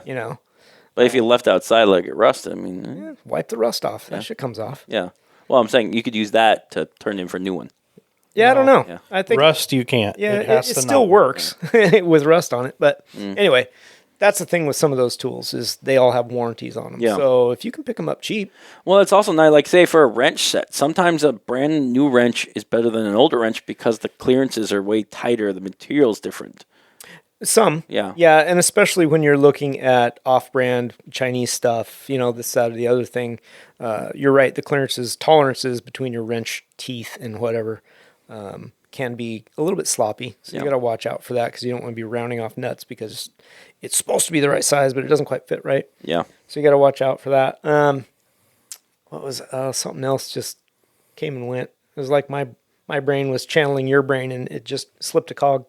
Yeah. Little squirrels just going, dee, Yeah, dee, dee, that's what it was. The cog was thrown. Yeah. So wrenches, I would pick those up all day long. Buy a good set of screwdrivers. I bought some cheap shit one time, and I think I used them for a couple of years. I ended up throwing them in the garbage and went and bought a better set. So you'd never buy a used you set of know- screwdrivers, would you? I would if the tips are good. It depends Absolutely. on what brand, right? No, I'd agree with that. Snap-on, Craftsman, thing, I yes. bought some really cheap Stanley screwdrivers. Those lasted me longer Oh, yeah. than the expensive Craftsman stuff. Yep. Really? Yeah, they were really good. I don't. I know used why. to use my Stanley as a fucking pry bar. Yeah, some of those are really good. I mean, it's just whatever tool steel they used. The tips held up really well. I know what my other thought was about warranties and stuff like that. Even Harbor Freight tools have lifetime warranty. Some of them. If it's got Pittsburgh Bauer on it, does. if it's got Bauer, and Pittsburgh and the Icon. Icon. yes. Yes. But like I know Harbor Freight does sell tools that they're in the store, but they're not labeled. Oh, as those. I'm sure. Yeah, some of the really cheap brand, whatever, Yeah. don't. Their Icon ratchets tools aren't that much different in price than some of the other stuff. The though. Icons they are are. They're getting up there. expensive. Yeah, they're getting up there. If I wanted to buy like a Their wrench ratchets have a set, little it's like better tolerance, though. yeah, their wrench sets are like comparable for Icon, like to gear wrench at like $200 something for a full set. Right. Yeah. Yeah. Whereas you buy their Pittsburgh one at like $34 or $15. Yep. Still has lifetime warranty. Yeah. Yeah. So their tolerance is maybe not quite the same, but they work. Yeah. I don't have any of their wrenches. I have a bunch of their sockets. I didn't buy any of their wrenches, so I'm not really sure about that. I have the wrenches. Do you? They're pretty good. Yeah. They were the right price. Yeah. I think my wrenches are either Pittsburgh or Craftsman. Yeah. I have a bunch of Husky and a bunch of Craftsman for wrenches. What about air tools?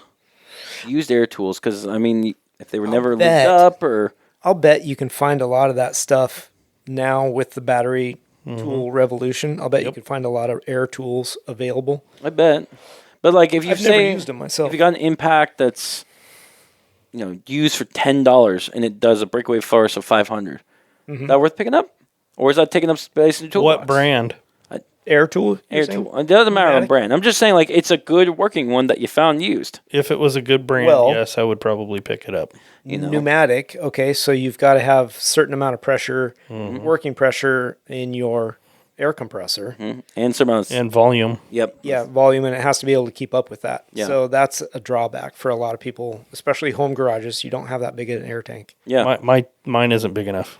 Yeah, it would run constantly and still not have enough pressure. Yeah. Yeah. I'd be able to hit it Once. every 30 seconds or something. So if you've got Then someone you pop a breaker because you're running your air compressor too much. Yeah. If you got someone who's just like they're in the shift shop and they find like an impact gun, an air ratchet, when do you say, okay, this is good? Or a leak test? Well, I think it's everybody's use case scenario. Are they going to be able to use it? Do they have the backup equipment to make it worthwhile? Yeah. You have to know what you have, right? Yeah. So it's impossible for us to answer. So it's not like the sockets where it's like you find cheap, buy it. Why not have it? Yeah. You can, because some of those tools you can't modify and stuff. Right. Yeah.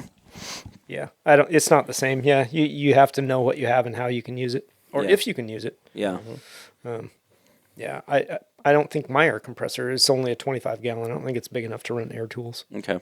I guess this is the final one I was thinking about is how old of a tool would you be willing to buy used? I'm a pretty old tool. So I'm talking like if you found a tool like say a spark plug checker from 1950. You didn't even smirk. A gapper? No, like He didn't catch it. Are I you know. fucking kidding me? I know. It flew right over his head and hit the wall behind him. Wait, what did I miss? Exactly. All right. So what? Like Spark plug like for gapping tool? no, like for those old machines that you put a spark plug in and it sends electricity through and Yeah. tests out, or say like God, I haven't seen one of those in forever. I I know. don't think they Well, make that- them anymore. That's what I'm saying is like something that's old and vintage. We might not see it much, but like you pick it up at like an antique shop. That'd be cool as whatever, hell like, to have. Yeah. Yeah. Like, what is the oldest you'll go back? What is, if it's not for decorations and for use, Oh, it's so specifying it's for use. God, right? I don't know. I mean, Some of those tools made back in the early 1900s are still good. good. That's Yeah. what I was gonna say too. Is like that shit was built to last. I've heard people they'd say that some of the best welders you can buy are like from 1950 to 1940. You know? You know why? They didn't have circuit boards. Yeah, exactly. Yeah, that shit So, just ran. direct current. Remember earlier when we were talking about a Bridgeport mill and I said from the 50s? Yeah. Yeah. That's So why. the machine shop I used to work at, most of the tools were in there were from the 40s and 50s. Probably ran on 480 too. 230. I think they were 220s. Yeah. But I think they were 220s, but they were all from the 40s and 50s. And the newer stuff from the 80s and 90s Not as was good. trash Yeah. comparatively. Yeah. They So- went through a phase where they were trying to make it cheaper. So there is a timeline then where you say, hey, stay away from. If you're trying to use it for an actual use of it. So here's my suggestion Okay. for everybody, including you. Okay, hi. Do your research. Yeah.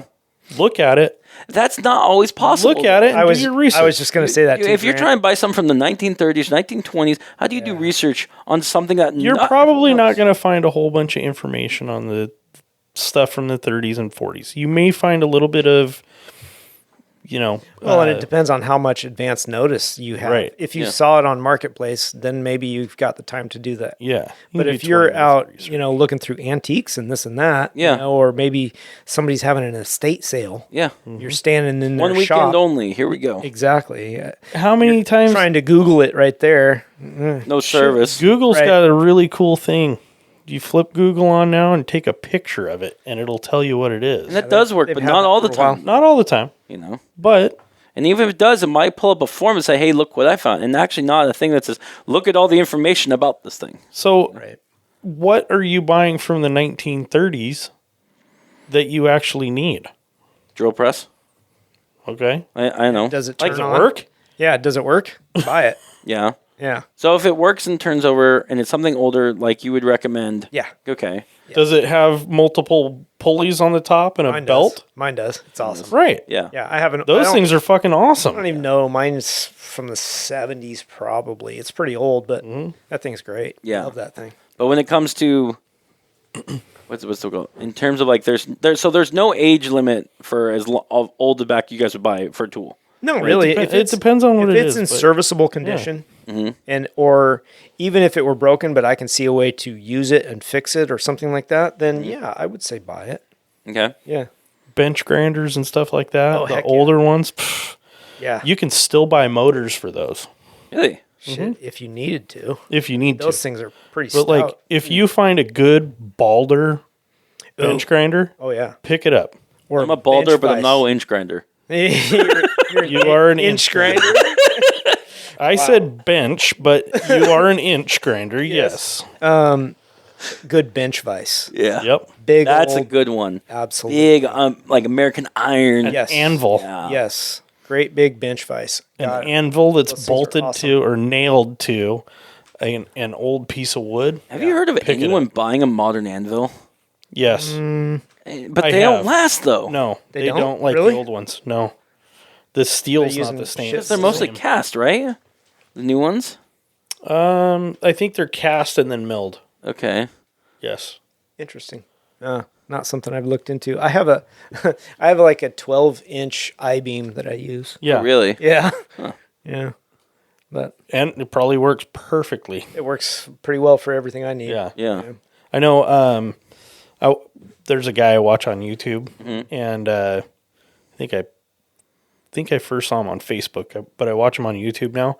He actually takes chunks of railroad iron, Oh yeah, like the track.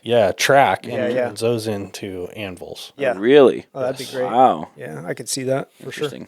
Yeah. He puts a lot of work into them. Yeah.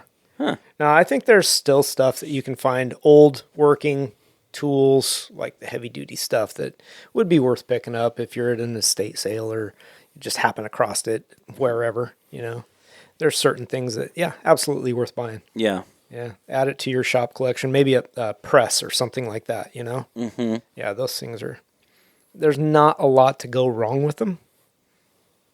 Worth it. Hydraulic press. Yeah. Yeah, and a lot of those older ones, they're easier and better to rebuild. Yeah. That's true on that one. I mean, I've got one of the cheap ones from Harbor Freight that honestly works great for everything that I need or do with it.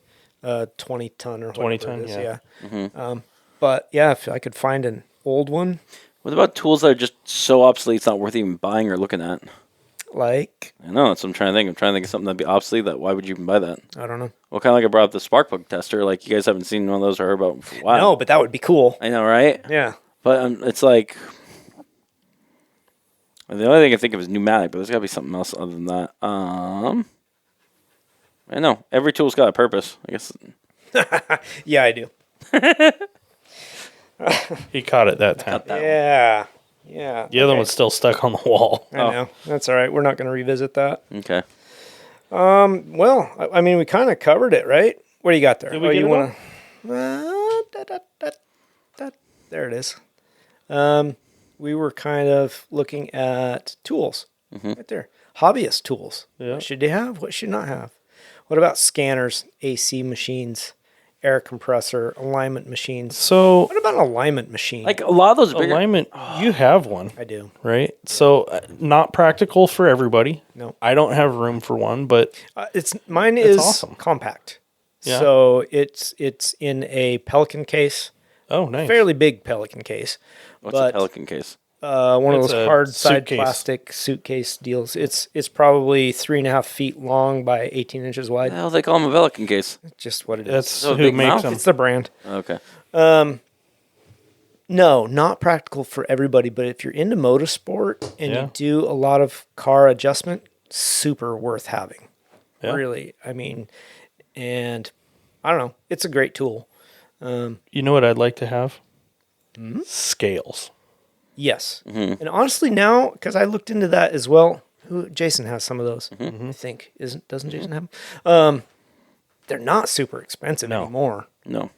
So corner No, you balancing can get a your car. good set Again, for like if $2,000. you're into motorsport, corner balancing your car, I think you can get them for less than $2,000. Yeah. Yeah, Really? I think you can. That's something I would look at used. I thought it was like $200-$300 for a set of scales. No. No. Oh, that would. Good scales are more.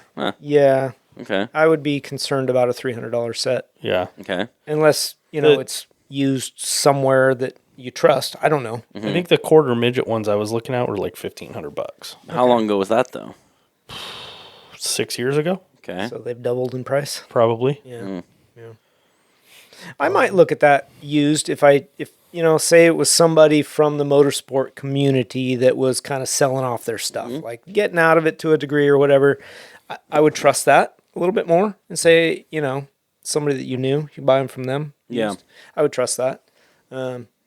Or maybe they have a good, maybe you don't know them, but you know of their background in racing or That's something. another thing is when it comes to buying, say, anything used and used tools, when is it worth buying from a friend and not? Because if something does go wrong, is it better to have it someone you really don't know? Or is it better to be like, Jeremy, that tire machine you sold me was fucking shit, dude.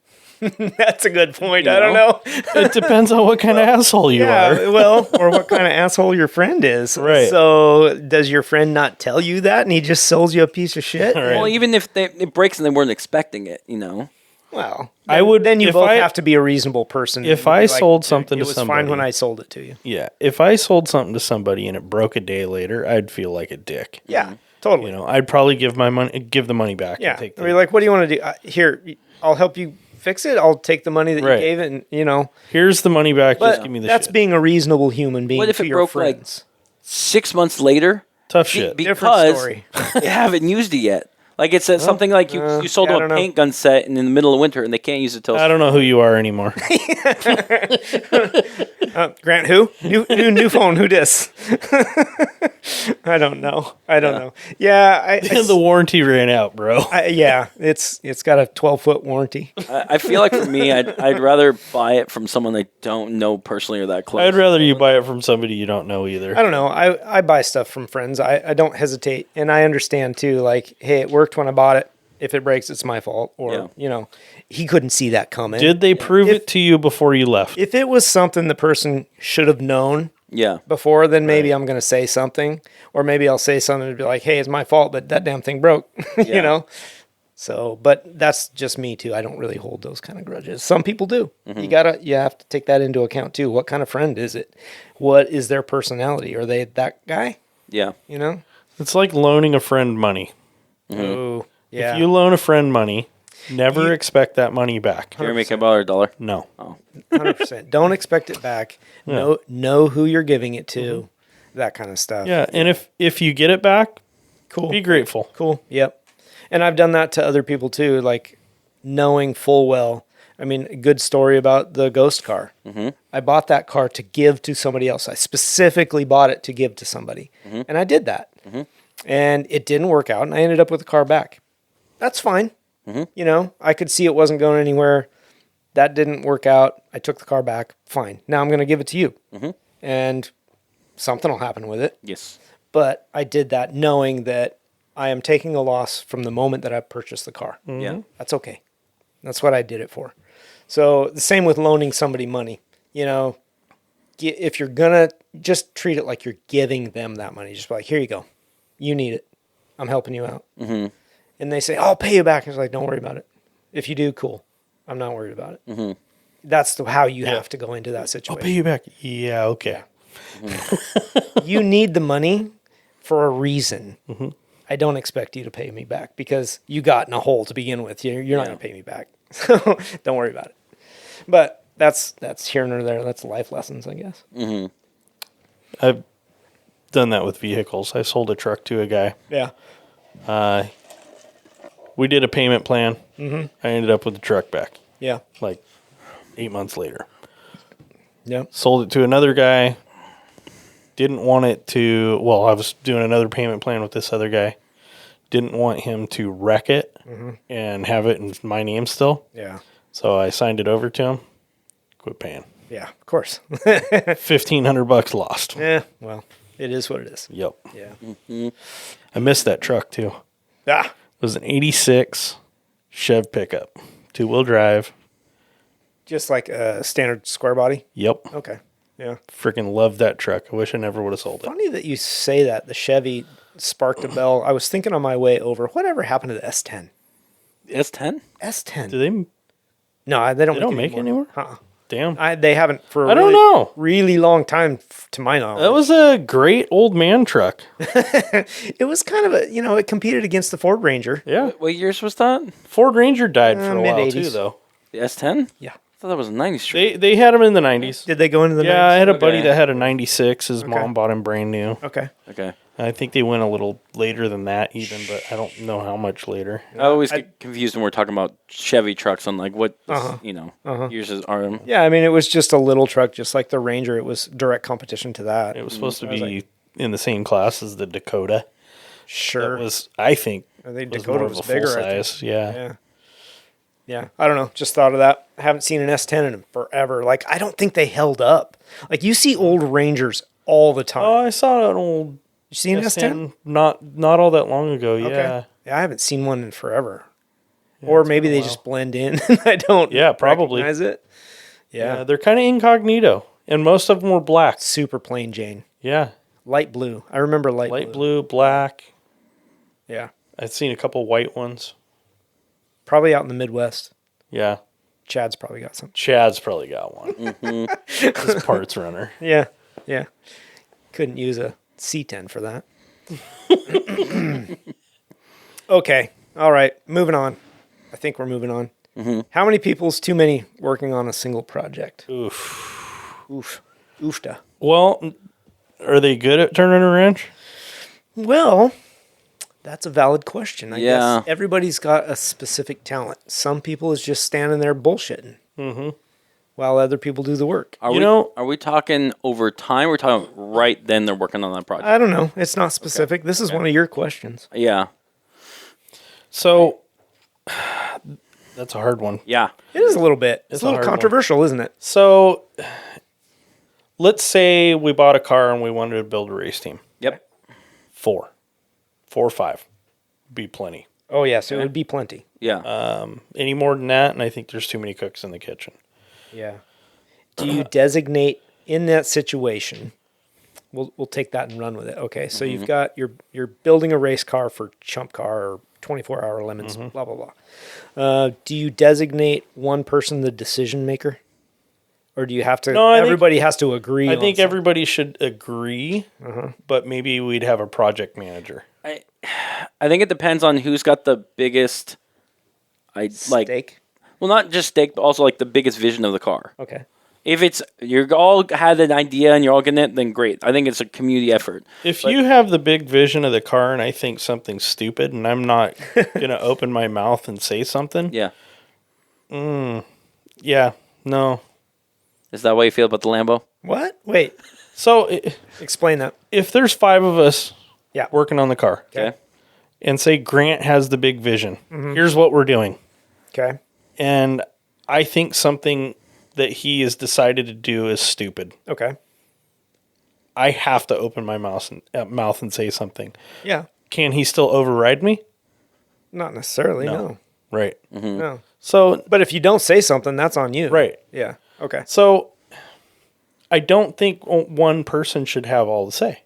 Yeah. If they have all the money into it, Yeah. That's Yeah. okay, it's their car. Yeah. You are just there to help. as help. Right. Yeah, I agree with that statement. Like, what's your stake in the project? Are Yeah. you, if you're all in it even, Yeah, if everybody puts a grand everybody in, gets a vote. Yep. Yep, yeah, let's vote. yep, for sure. I feel like also if you're going in a car, everyone's got to put their hands on it. It's So you've always got that one person that doesn't do as much. yeah. I mean, pretty typically that happens, I right? got a story about that. But maybe you got 4 people in on a car. Everybody's put in. Oh, maybe not. So you got 4 people on a car. One person has put in more than everybody else. It could be because it stays at their place. Could be. You know. But that one person that put in more than everybody else doesn't do as much work. Does it come out even? So you mean there's 4 of us working on the car. 4 people put all the effort in, but I throw an extra $1,000 in? Right. No. 3 people put in all that effort, but the one person that doesn't put in as much effort put in more money. Is it still even? Kinda. Like he bought his way through it. Kinda. Yeah, kind of. I I feel like kind of. Kinda. Yeah. I don't know about that one. I think if it's what amount of money equals amount of work. Well, no, because if any other one of us, or not one, any one of the other persons could have put that amount of money in, you know, financially, if it's like, say, we all worked on it, but put another $100 into it. Like, well, I could $100 is nothing. Well, but if they put 1,000 in extra, more, right? Or say we've got $5,000 into a car. Yeah. You put 1,000 in. Rob puts 1,000 in. I put 3,000 in, but I didn't put shit for work into that car. There's got to be. Then Grant and I are like, well, I mean, Cool. He donated $3,000. Exactly. I would say instead of like an actual like a percentage, be like they put I kind of feel like it does even out. I personally, I kind of feel like it evens out. Yeah, he put in more money, but he doesn't going to do the work. All right. Okay. Yeah. Now, if we all put in the same amount of money and you don't do any work, then I got a problem with it. Right. Yeah. I would agree with that. When it comes to projects, though, depending on what it's for example, for a race car someone's building, Yeah.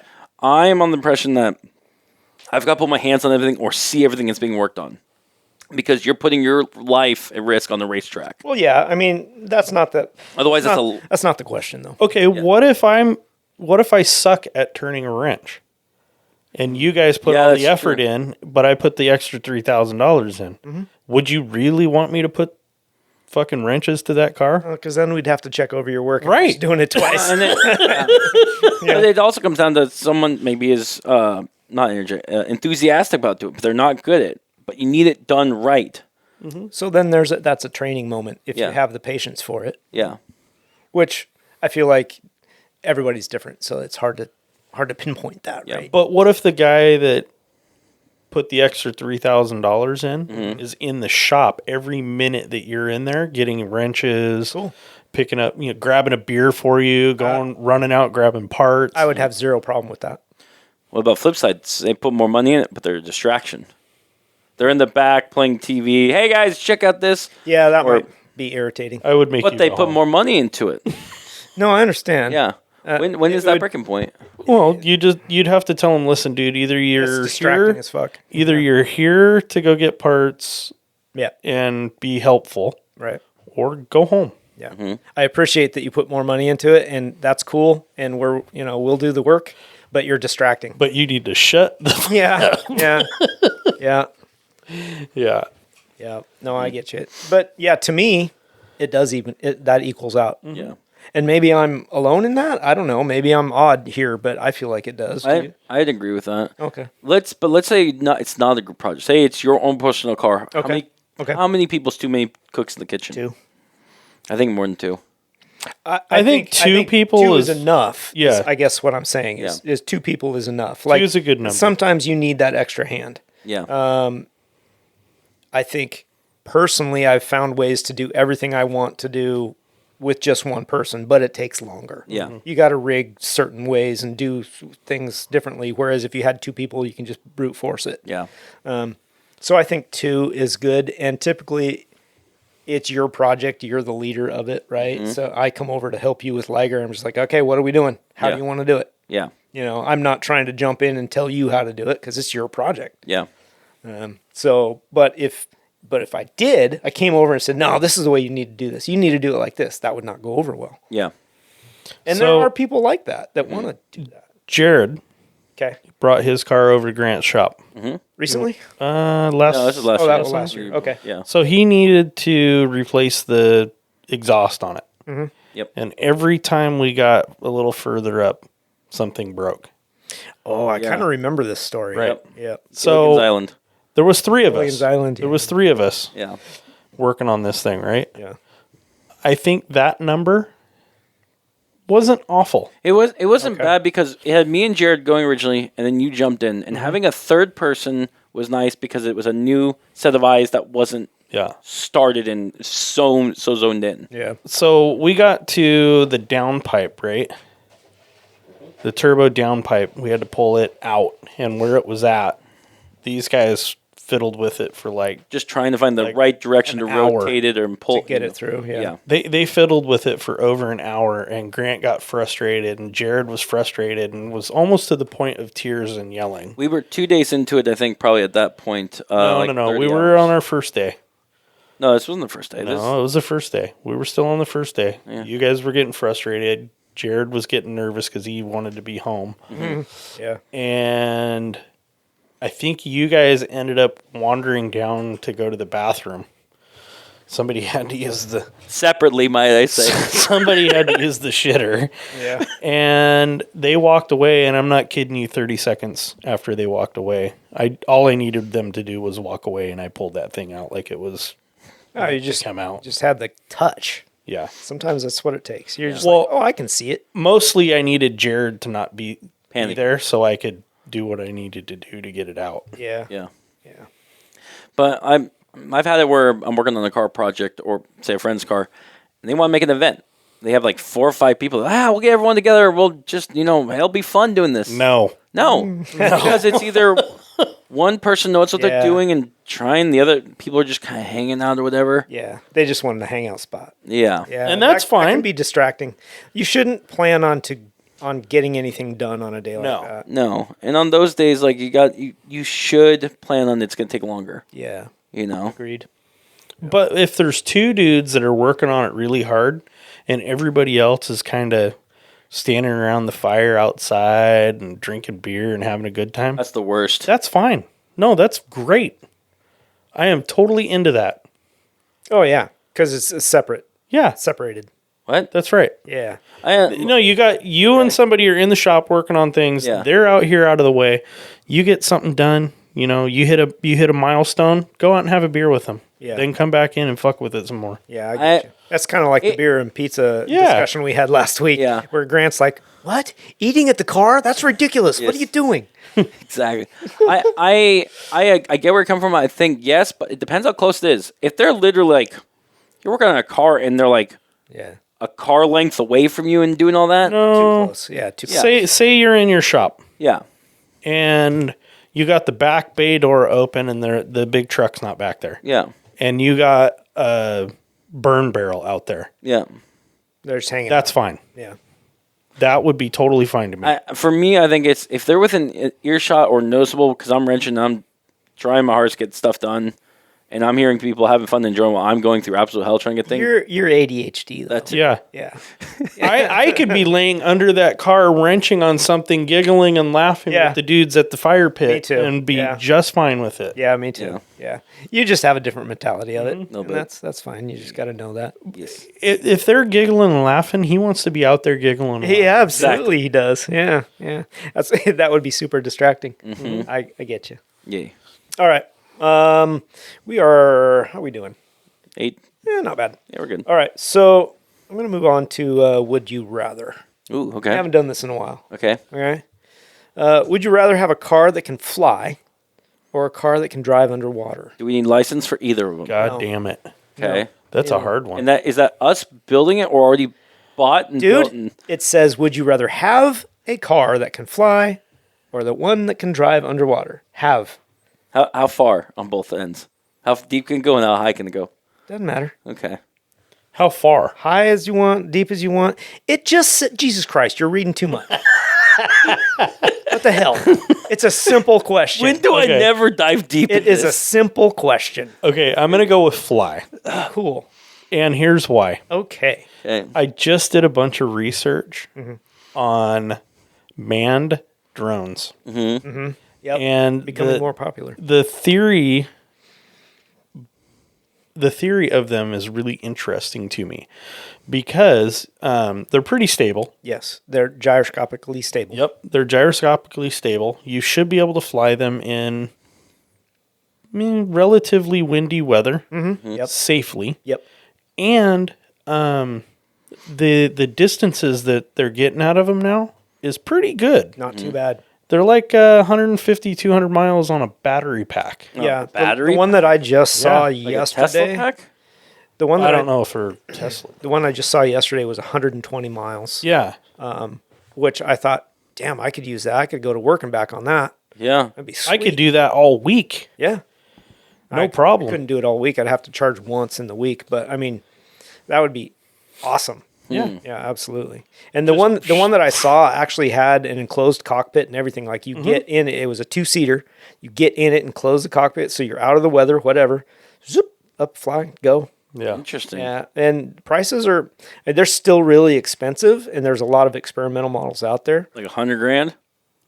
I think they're maybe more more than than that. Okay. Yeah, they're a couple hundred. 100 grand would probably be worth it. That'd be 100 grand, I'd probably do it. That's what I'm saying. I'd rather have that than a Cybertruck in the sky. Yeah. That thing would fall on you and kill you. Dumpster. Yeah. Anyway, I think that technology is actually going to happen. They're going to have to regulate it a lot more, though, as they get more available, as people buy them. FAA is not going to be too keen on a lot of people flying around at low levels. They're starting to do that. Well, they're going to have to. Yeah. They are starting to do it. I think the EU.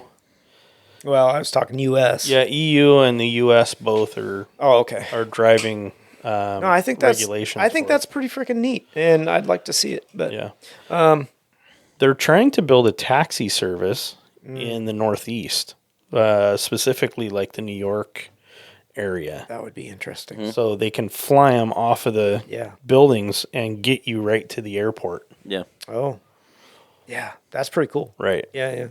What do you think? Well, I know I like to deep dive a lot, so it only makes sense I would go with the aircraft.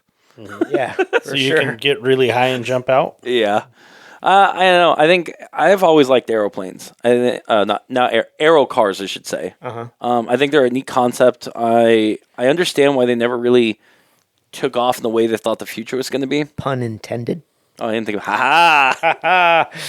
Love it. But I mean, because for those who don't know, like one of the big reasons that how my understanding why the aero car never really took off was because if you have someone who's able to drive and fly, we're already having trouble with drunk drivers. And to fly an airplane requires a lot more training, a lot way more hours, and there's people who are not going to want to do that. Well, that could be a valid concern. My thought of why they never took off is because they were never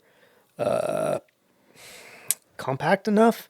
And the aero cars, historically, the wings and folding all of that up. They're big, they're bulky, and then there's small cockpits. Well, where were they supposed to land them? Pretty small car size. Well, yeah, I mean it was an airport kind of thing. Yeah, right. It was never practical. But now with the vertical takeoff and landing systems, and as a drone, it's not a car anymore. Right. In that it's more of a VTOL, right? Yes. Yeah.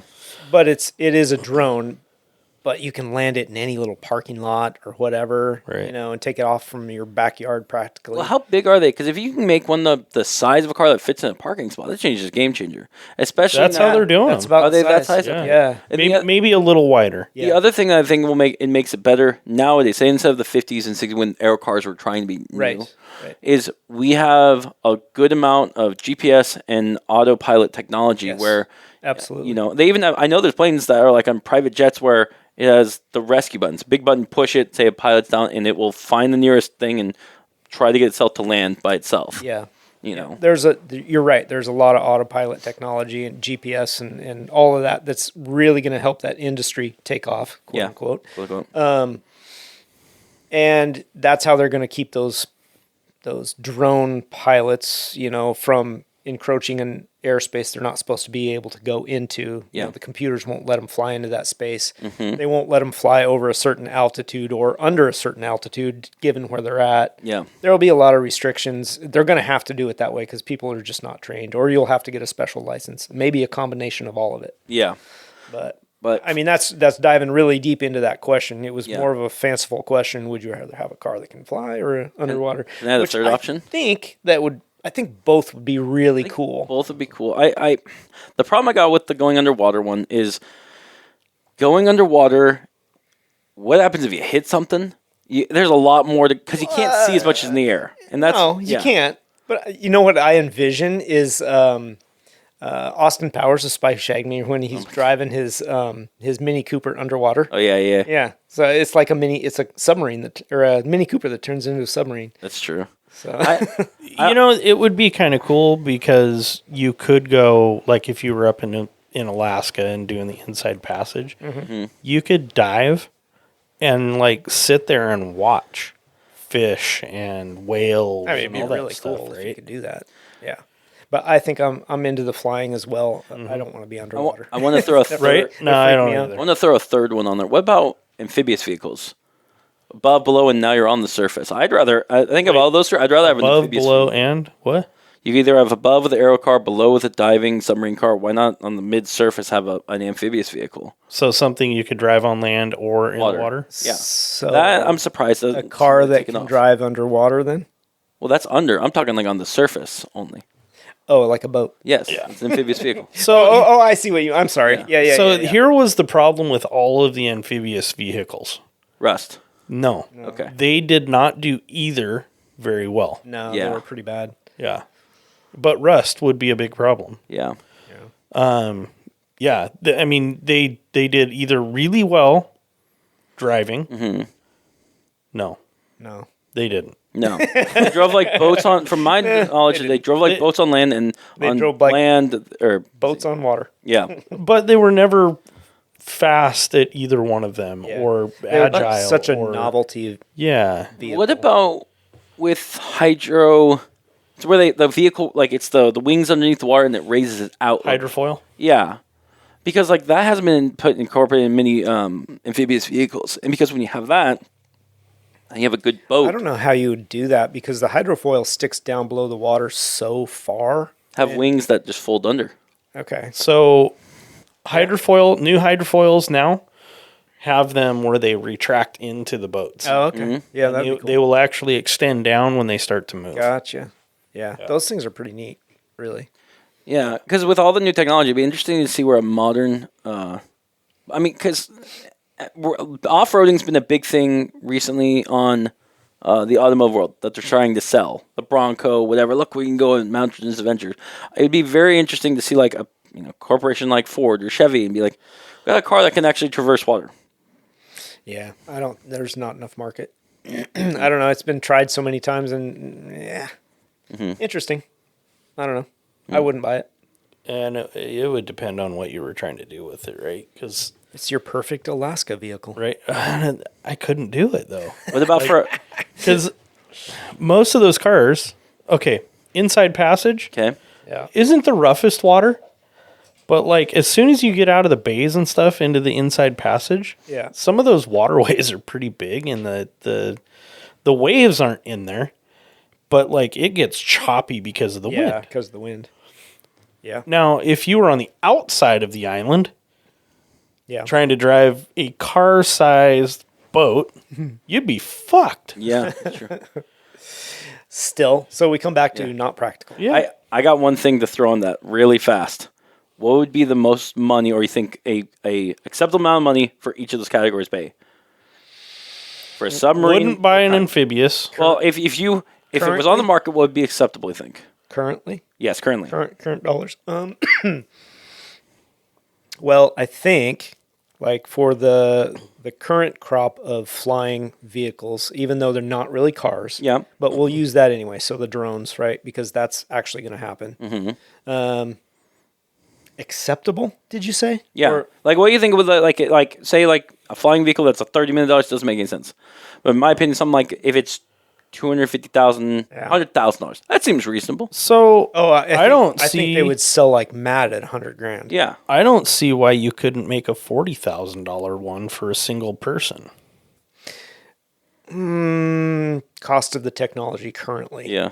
I think we'll be lucky to see them in the 100,000 range, but I think you're right at 200 to 250 is probably where they're going to land. Yeah. I think that's about where for they're the at. flying vehicles. I What think that's about for about where they're at. Right amphibious now. vehicles? As more people or companies develop those, price could come down with Yeah. competition, which I think would be cool. Because, like, if you think about it, the technology started with the small versions, Absolutely. and they're just trying to make them bigger at this point. Why would it? They're doing a good You know, job. the one this big is $1,000. This big as in what our listeners can't see. 10 by 10. Oh, sorry. The what is it? DVI makes them. You can get them DJI. at Costco. Okay. DJI. or DJI, whoever else. DJI, whatever.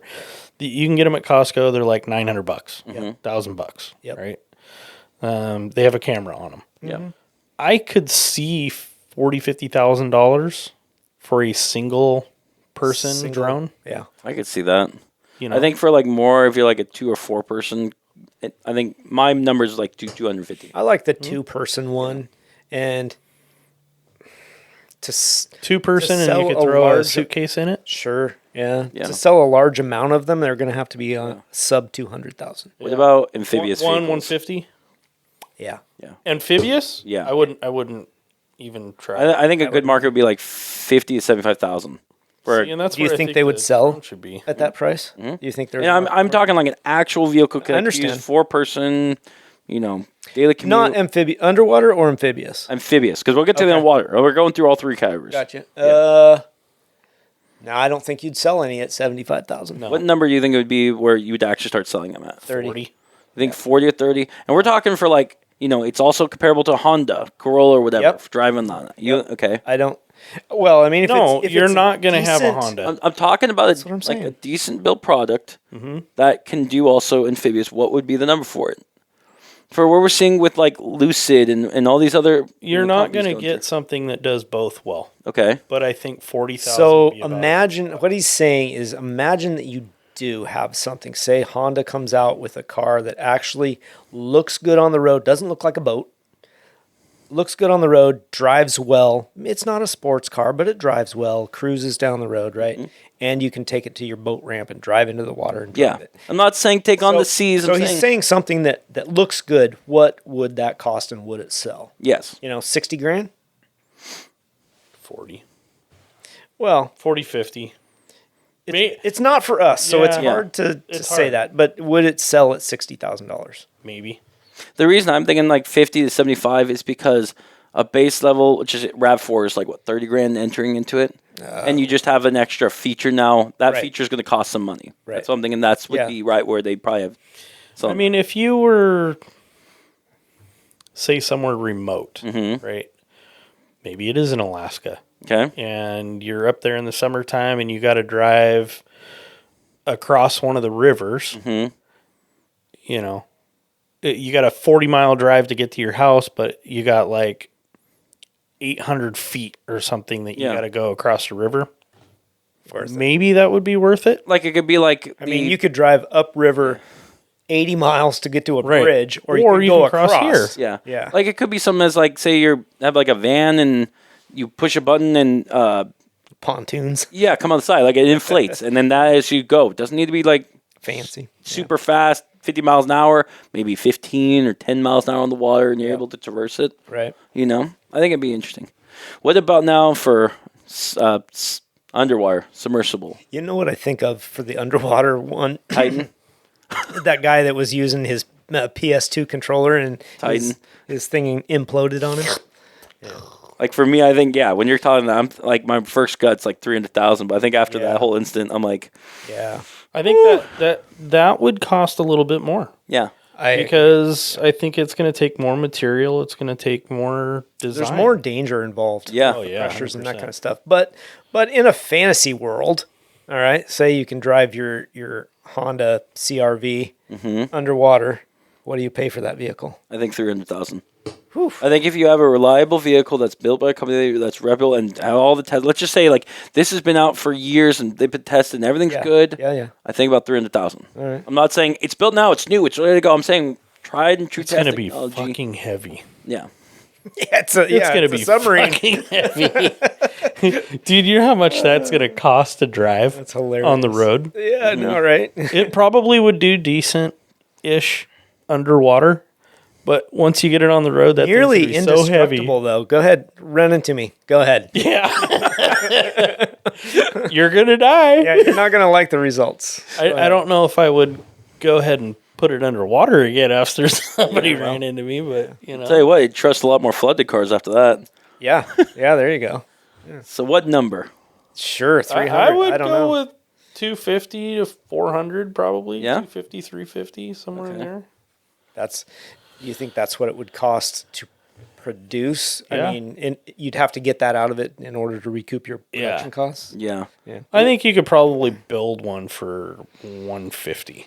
And we're saying this is an ideal world. Yeah, Yeah. I understand. 150 to 200. So 250 to Yeah, I think the reason that number's going to be higher is there's going to be less people who are going to be going diving deep. I agree. And that's why I think like in a market like that, think when there's it's less possible, market you're for going to it. want to ask for a higher number for that. I think there's less market for it. Yeah. I don't think people would be as interested. And maybe I'm wrong. Maybe, my small market group, which is the three of us. Yeah. What would you use it for, though? You go underwater, you turn on the... Thinking, like, You go into the water, you turn on music, and it just is immediately under the sea. yeah. Yeah. Like, for On real, loop. what would you use it for? Exploring the bottom of a lake. I don't know. It would be interesting, right? Yeah. To be able to see that stuff. But, Yeah.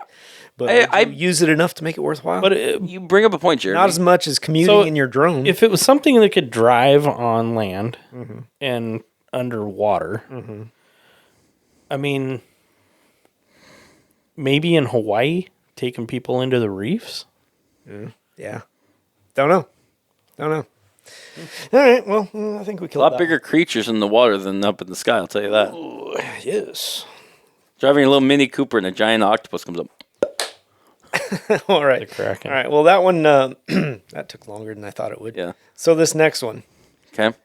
you can teleport anywhere you want to go at no cost, but you lose a small part of your body every time you do it, and you don't know what part it's going to be. Oof, my dick's already too small. Or Or you always have to drive to your destination, but you get a free car wash and a free coffee every time you arrive. I'm there. can I detach any part first? What? My body. Can I detach it? Do you what? Yeah, so if I cut off my arm and Yeah. it's away, and then I do that, and then I can just reattach my arm later. No. Okay. So It says you lose a part of your body, but you don't know what part it's going to be. okay. So you teleport somewhere, and you're like, I want to go to Hawaii. And you teleport, boom, you're there. But you're missing something, and you never know what part it's going to come up missing. I would always drive. I would do the other one. I would do the teleport. You would? Yeah. Because if you have the ability instantaneously at the drop of a hat to do that, and you're in an emergency, you're about to wreck your car, I would rather lose something than be in death. Or if you're like on a plane that's falling out of the sky, or... What happens if you teleport and your heart disappears? Oops. Ooh. Yeah, but you're going to die anyways. You don't know that. The other thing is you could also use that for, like... Here's the thing. Buy a spacesuit.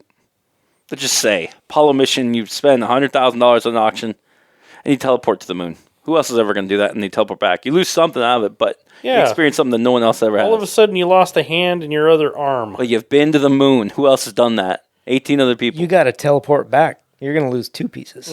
But you've been to the moon. That'll be one way to beat Elon to Mars, I'll tell you. You lost your Alright. lower intestine. Okay. Did you find the squirrel then? Had to cut it out. Yeah, I don't think I would. Oof. I'd take the free car wash. Teleporting would be nice. Yeah. I mean, honestly, as much as I travel, it would be great to just be like, zoop. But I don't. That's a heck of a cost. I don't want. It is a big cost. Yeah. I feel like it's worth it for if a cost is too high, which is either death or something that you can never experience ever. Yeah. And, So that's why I'm like, that might be worth it. my thought was not to get you out of a dire situation, plane crashing or something. You teleport off the plane. Okay. My thought was, you're just using it to go long Travel. distances. Okay. Yeah. Just like cross to another continent or something. I want to take a trip and boom, I'm there. Another galaxy. But I lost my middle finger. I can no longer flip anybody off because my middle finger is now gone. Dude, I use and then when I come back, all the time. I lost my big toe. Ooh. Do you have the ability to get prosthetics? Maybe. So, But again, what your heart? Yeah. What? That's- It's that's like true. what The little lung. little piece is gone. okay. Oh, that's A not kidney. Yeah. You don't need that. That's, Yeah. But, You don't get to choose which one it is. yeah. So the other option was the car wash and get a coffee every time you're there. Yeah, I'll take That's a lot of time every day to stop and wait in line, get a free coffee, and then you have to wait to get the car wash. And if it's hand washed, another hour out of your way, maybe. But what if you park in your spot? Somebody hands you a coffee as you're walking in. That's what I'm thinking. And somebody is there to wash your car. Yeah, so it's like valet. You don't even have to Yeah. worry about it. They just hand you a coffee and say, "We'll take care of your car." Oh, that's true on that one. Yeah, yeah. I'll be back. I'll take that every time. Yeah, Okay. you never know when it's going to come down to that one part that you lose that you're really going to need.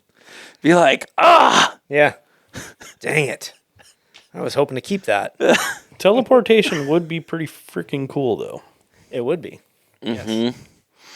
All right, what's the next one? Beam me up, Scotty. Project Cars for Sale. We didn't do it last week, and I was kind of bummed. Yes. So this will be our final segment of the evening. I didn't look anything up. Bullshit. your I know phone? you did. You got your phone?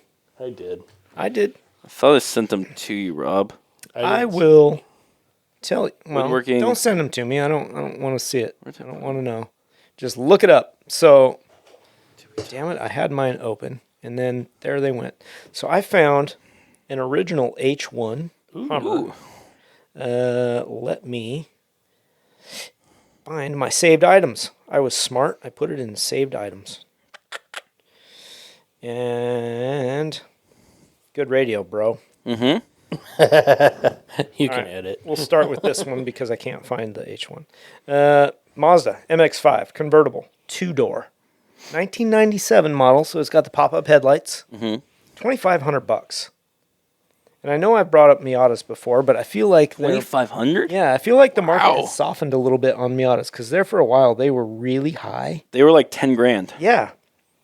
So this one has 115,000 miles. Soft top, does not have the hard top. It says mostly stock, new soft top, Sparco wheel. It's got coilovers. It's got a little damage on the front driver's fender. And yeah, good to go. Huh.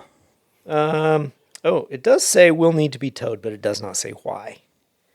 So that is maybe a drawback. Well, it's and that- available in Kennewick, Washington If for it needs to be- $2,500. If it needs to be towed and it's a Miata and it's not, and it's at that condition, something's got to be definitely wrong. It doesn't take a lot to get those cars running.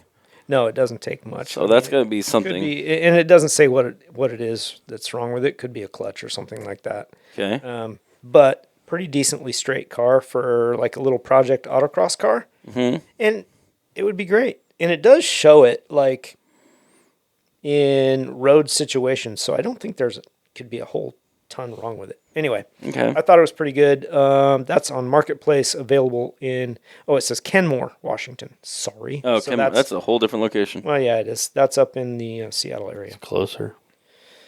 Okay, you go ahead. I got one. Okay. 1993 Chevy Peterbilt 372. Ooh. It's a flat nose. Check this thing out. Oh yeah, It has, what did it say? A 28-foot box, 108 inches wide on the back. Detroit diesel. 28-foot box, so it's a box truck. It's a box truck. It looked like it had a really nice ladder on the back, and it actually has one of the ramps that moves up and down. Mm-hmm. I think big enough to put a car on it. Really? Yes. Wow. Would be a pretty neat little project for somebody that wanted to go racing that had a trailer. Oh, like a stacker. Yeah. Not a stacker. You could put the car in this and haul a camp trailer behind you. Camp Okay. trailer. I was thinking, actually, if you towed a stacker, because it's a big enough truck to tow a stacker real yeah. easy. For sure. And then you could just build out the back of the You could box do that truck also. as your But camper. I think I would turn the box in this Yeah. into Your race. the race. Yeah, if the lift's big enough to pick a car up, Yeah. that'd be pretty sweet. It's cool. It is a little bit more than I would like to spend, but I think 20 grand for something that runs Yeah, is a pretty decent deal. pretty decent for a big truck. Yeah. All right. What you got, Grant? I'm Oh, wait. Where's that at? saying it. Oh, shit. Where is that? Actually, it's right here in Portland. Okay. Sorry, I was looking at vehicle. Ooh, that's really cool. All right. Well, then you're not ready. Are you Yeah, ready? no. I mean, like I found one thing that I thought was pretty cool. But it's not really a project car, but kind of a project car. 1970 Lotus Formula car. Nice. Oh, yeah. Yeah, it's on our group chat right now. It's a B17 Formula B Lotus twin cam. Looks just like a car from back then without the wings. You know? Oh, I did see that one, actually. Yes, sir. Yeah. Sorry. It only has 80 horses, which isn't a lot, but you're talking Well, about for a one car of that those, weighs yeah. nothing, maybe 1,200 pounds. if that, 1,500. you know. And it's just, I mean, it's 70 grand, but granted, you're buying Yeah. literally a race car from the And 70s. that one had already been gone through, I think the Mm-hmm. post said. Yeah, it's like it's track ready right now. Yep. I thought 70 was a little high, honestly. Yeah, For that, because I've seen similar cars for 10 grand. I think it's because it has Lotus on the name. Could be. I feel like a car like this, if it didn't have Lotus and everything's been done 35. Like a Formula Continental car, something like that. Yeah. You're sub 30. But you're buying but the other thing is because it's Lotus, especially during the 70s when they were really good, Oh, that's valid. you know? Yeah. You're buying a hell race car that Yeah, you know is you're gonna kind of buying a piece of vintage, the vintage art almost, raceable art. Mm-hmm. No, that's pretty cool. Yeah, 70 is pretty high, but you could be right. Yeah. To the right person that knows their stuff, that's probably pretty sweet. Where's that at? That one is in, and I just closed it real fast. That one is in Buckley, Washington. Oh, Buckley. I know where that's at. Yeah. Posted a day ago. South of Seattle, outside of Puyallup. And I'm sorry, it wasn't 70. They're asking 75,000 for it. Really? I thought Yeah. it was I thought it was 70, unless they just changed it right now. Yeah. Because I just refreshed the page. Okay. Yeah, that's on Marketplace as well, just outside of Seattle with that one. I found an H1 Hummer, 2004. Ooh. Yeah, it is the truck version. Okay. It is listed in Oregon City for $59.99. It is one of the military grade ones. So wow. there were a handful. I want to say like less than 1,000 that got released from the military. It was like a loophole that somebody found like 10 years ago. What? Not necessarily. Well, you're talking about the military? Yeah. Okay. Yeah, I'll because I'll get on the story after that, after you're done talking about that. so to my knowledge, and correct me if I'm wrong, but some of them got released. They weren't supposed to due to the military contract and Hummer's civilian sales. They didn't want to dilute the sales, so they weren't allowed to release the military ones to public sale. Well, somebody got a loophole in the contract. They got a few out before closing that loophole. Anyway, I think this is one of those. Is that this one? Nope. Oh, okay. H1 Hummer 2004, $59.90, available in Oregon City, Oregon, and I think that's pretty cool. That's pretty- 5,900. $5,900. Holy yeah. shit! There's That's not bad. There's another one that's for 5,900 in Bend, and it has a LT1 motor drivetrain in it and stuff. Yeah, this one's original. Yeah, This one's got the original diesel, that's nice. all of the air on the run tires, all that stuff. But it is military grade. It is not plush. Yeah. It's not like the civilian models It's where it hard was and all slow. That's yeah. what I was going to bring up with civilian model. But if you want an off-road vehicle, this fucking thing will go anywhere. Yeah, that's what I was going to bring was the original H1, a civilian model. That was intended only for a military vehicle, as you said. One of the reasons it was brought up to be a commercial vehicle was a big advocate was from Arnold Schwarzenegger. Yeah. And, he convinced GM and they brought public, to be like, we want this. And that's how it got to the general public. Mm-hmm. Yes. Okay. That's all I got on that one. Okay, Jeremy? So, I found a 1960 Jeep FC 170. It's a flatbed. Check this thing out. Oh, that's cool. It's a flatbed. Oh, wow. They want Flat nose. flat nose, flatbed. They want $4,000 for it. Says it. Dude's had it for 6 years. Never had it running. Bought it as a project. Never started the project. Has a 10-foot flatbed that could be converted to a dump bed. Also has a center PTO winch. I think that's right in the middle of the bed. Floor's rusting. Can send more pictures, but this thing is freaking cool looking. Mm-hmm. Looks like it might have been an old military rig at some point. Pretty cool little utility truck. Yeah. Well, not little necessarily.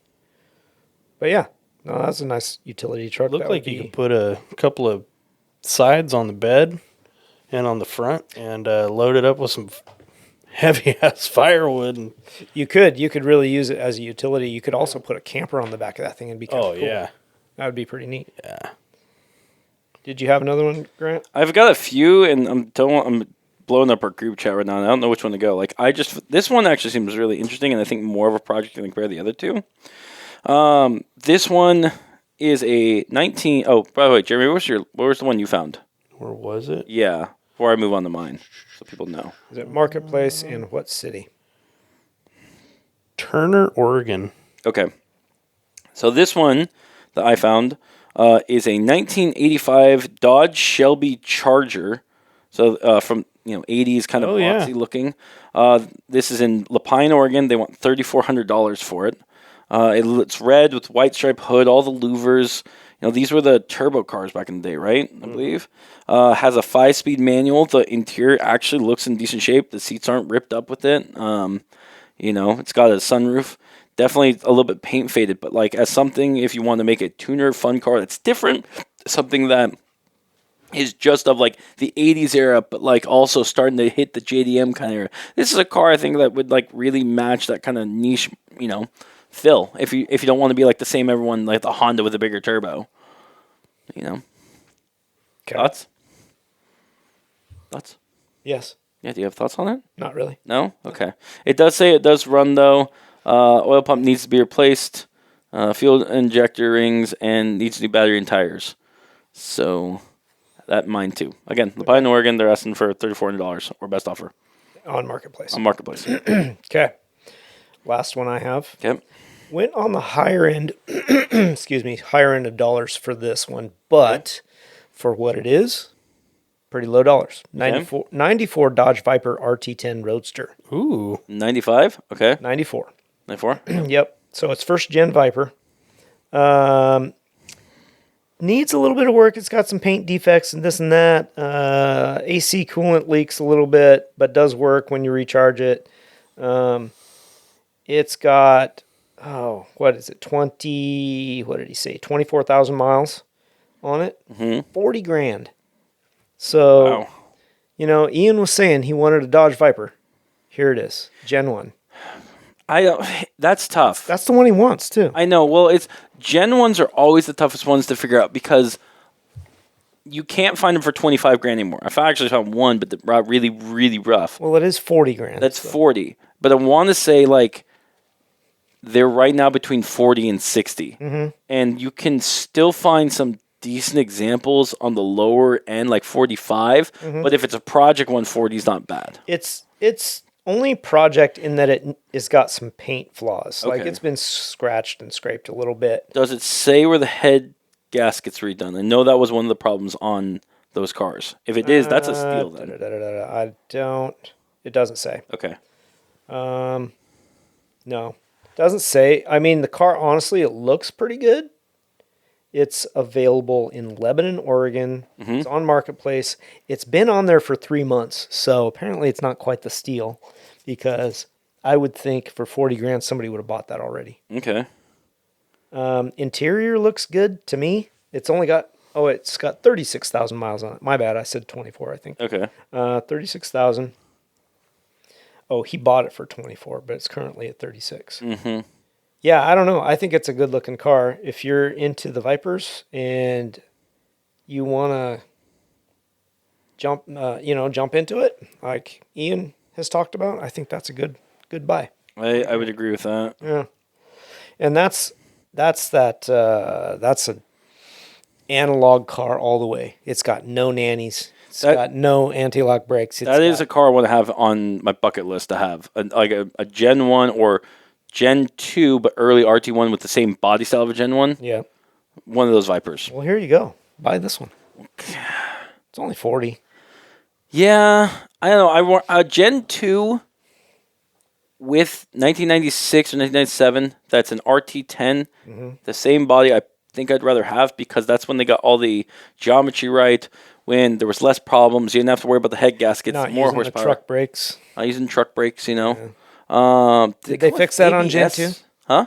I think Gen 2 had ABS, but was it on the early ones? Because I don't know. Yeah.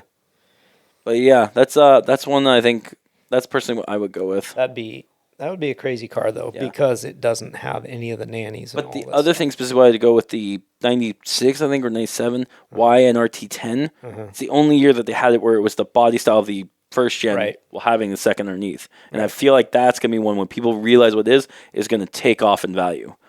So they have the best of both worlds. All right. Well, there you go. What you got, Jeremy? I have two, but I'm going to go back to the other one that I really liked. So I went big this time. Like, really big. Okay.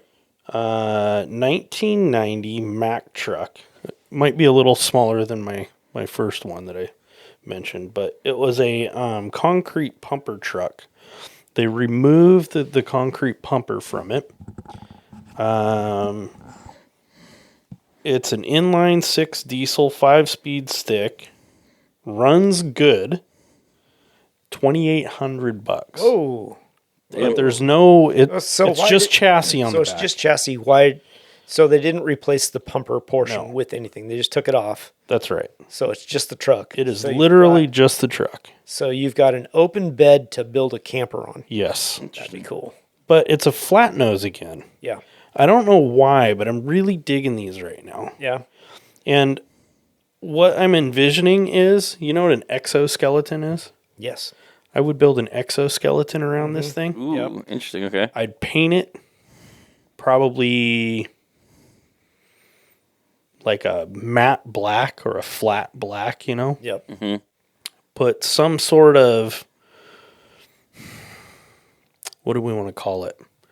Like a box on the back. Very similar to Like the Dakar Rally. Oh, yeah. Okay. Mm-hmm. Yep. And That got to be cool. that would be, Yeah. that's what I would do with this thing. Almost, it would look very Unimog. It's got, yes, exactly. Yep. And it's got the freaking air horn on the top already. Yeah.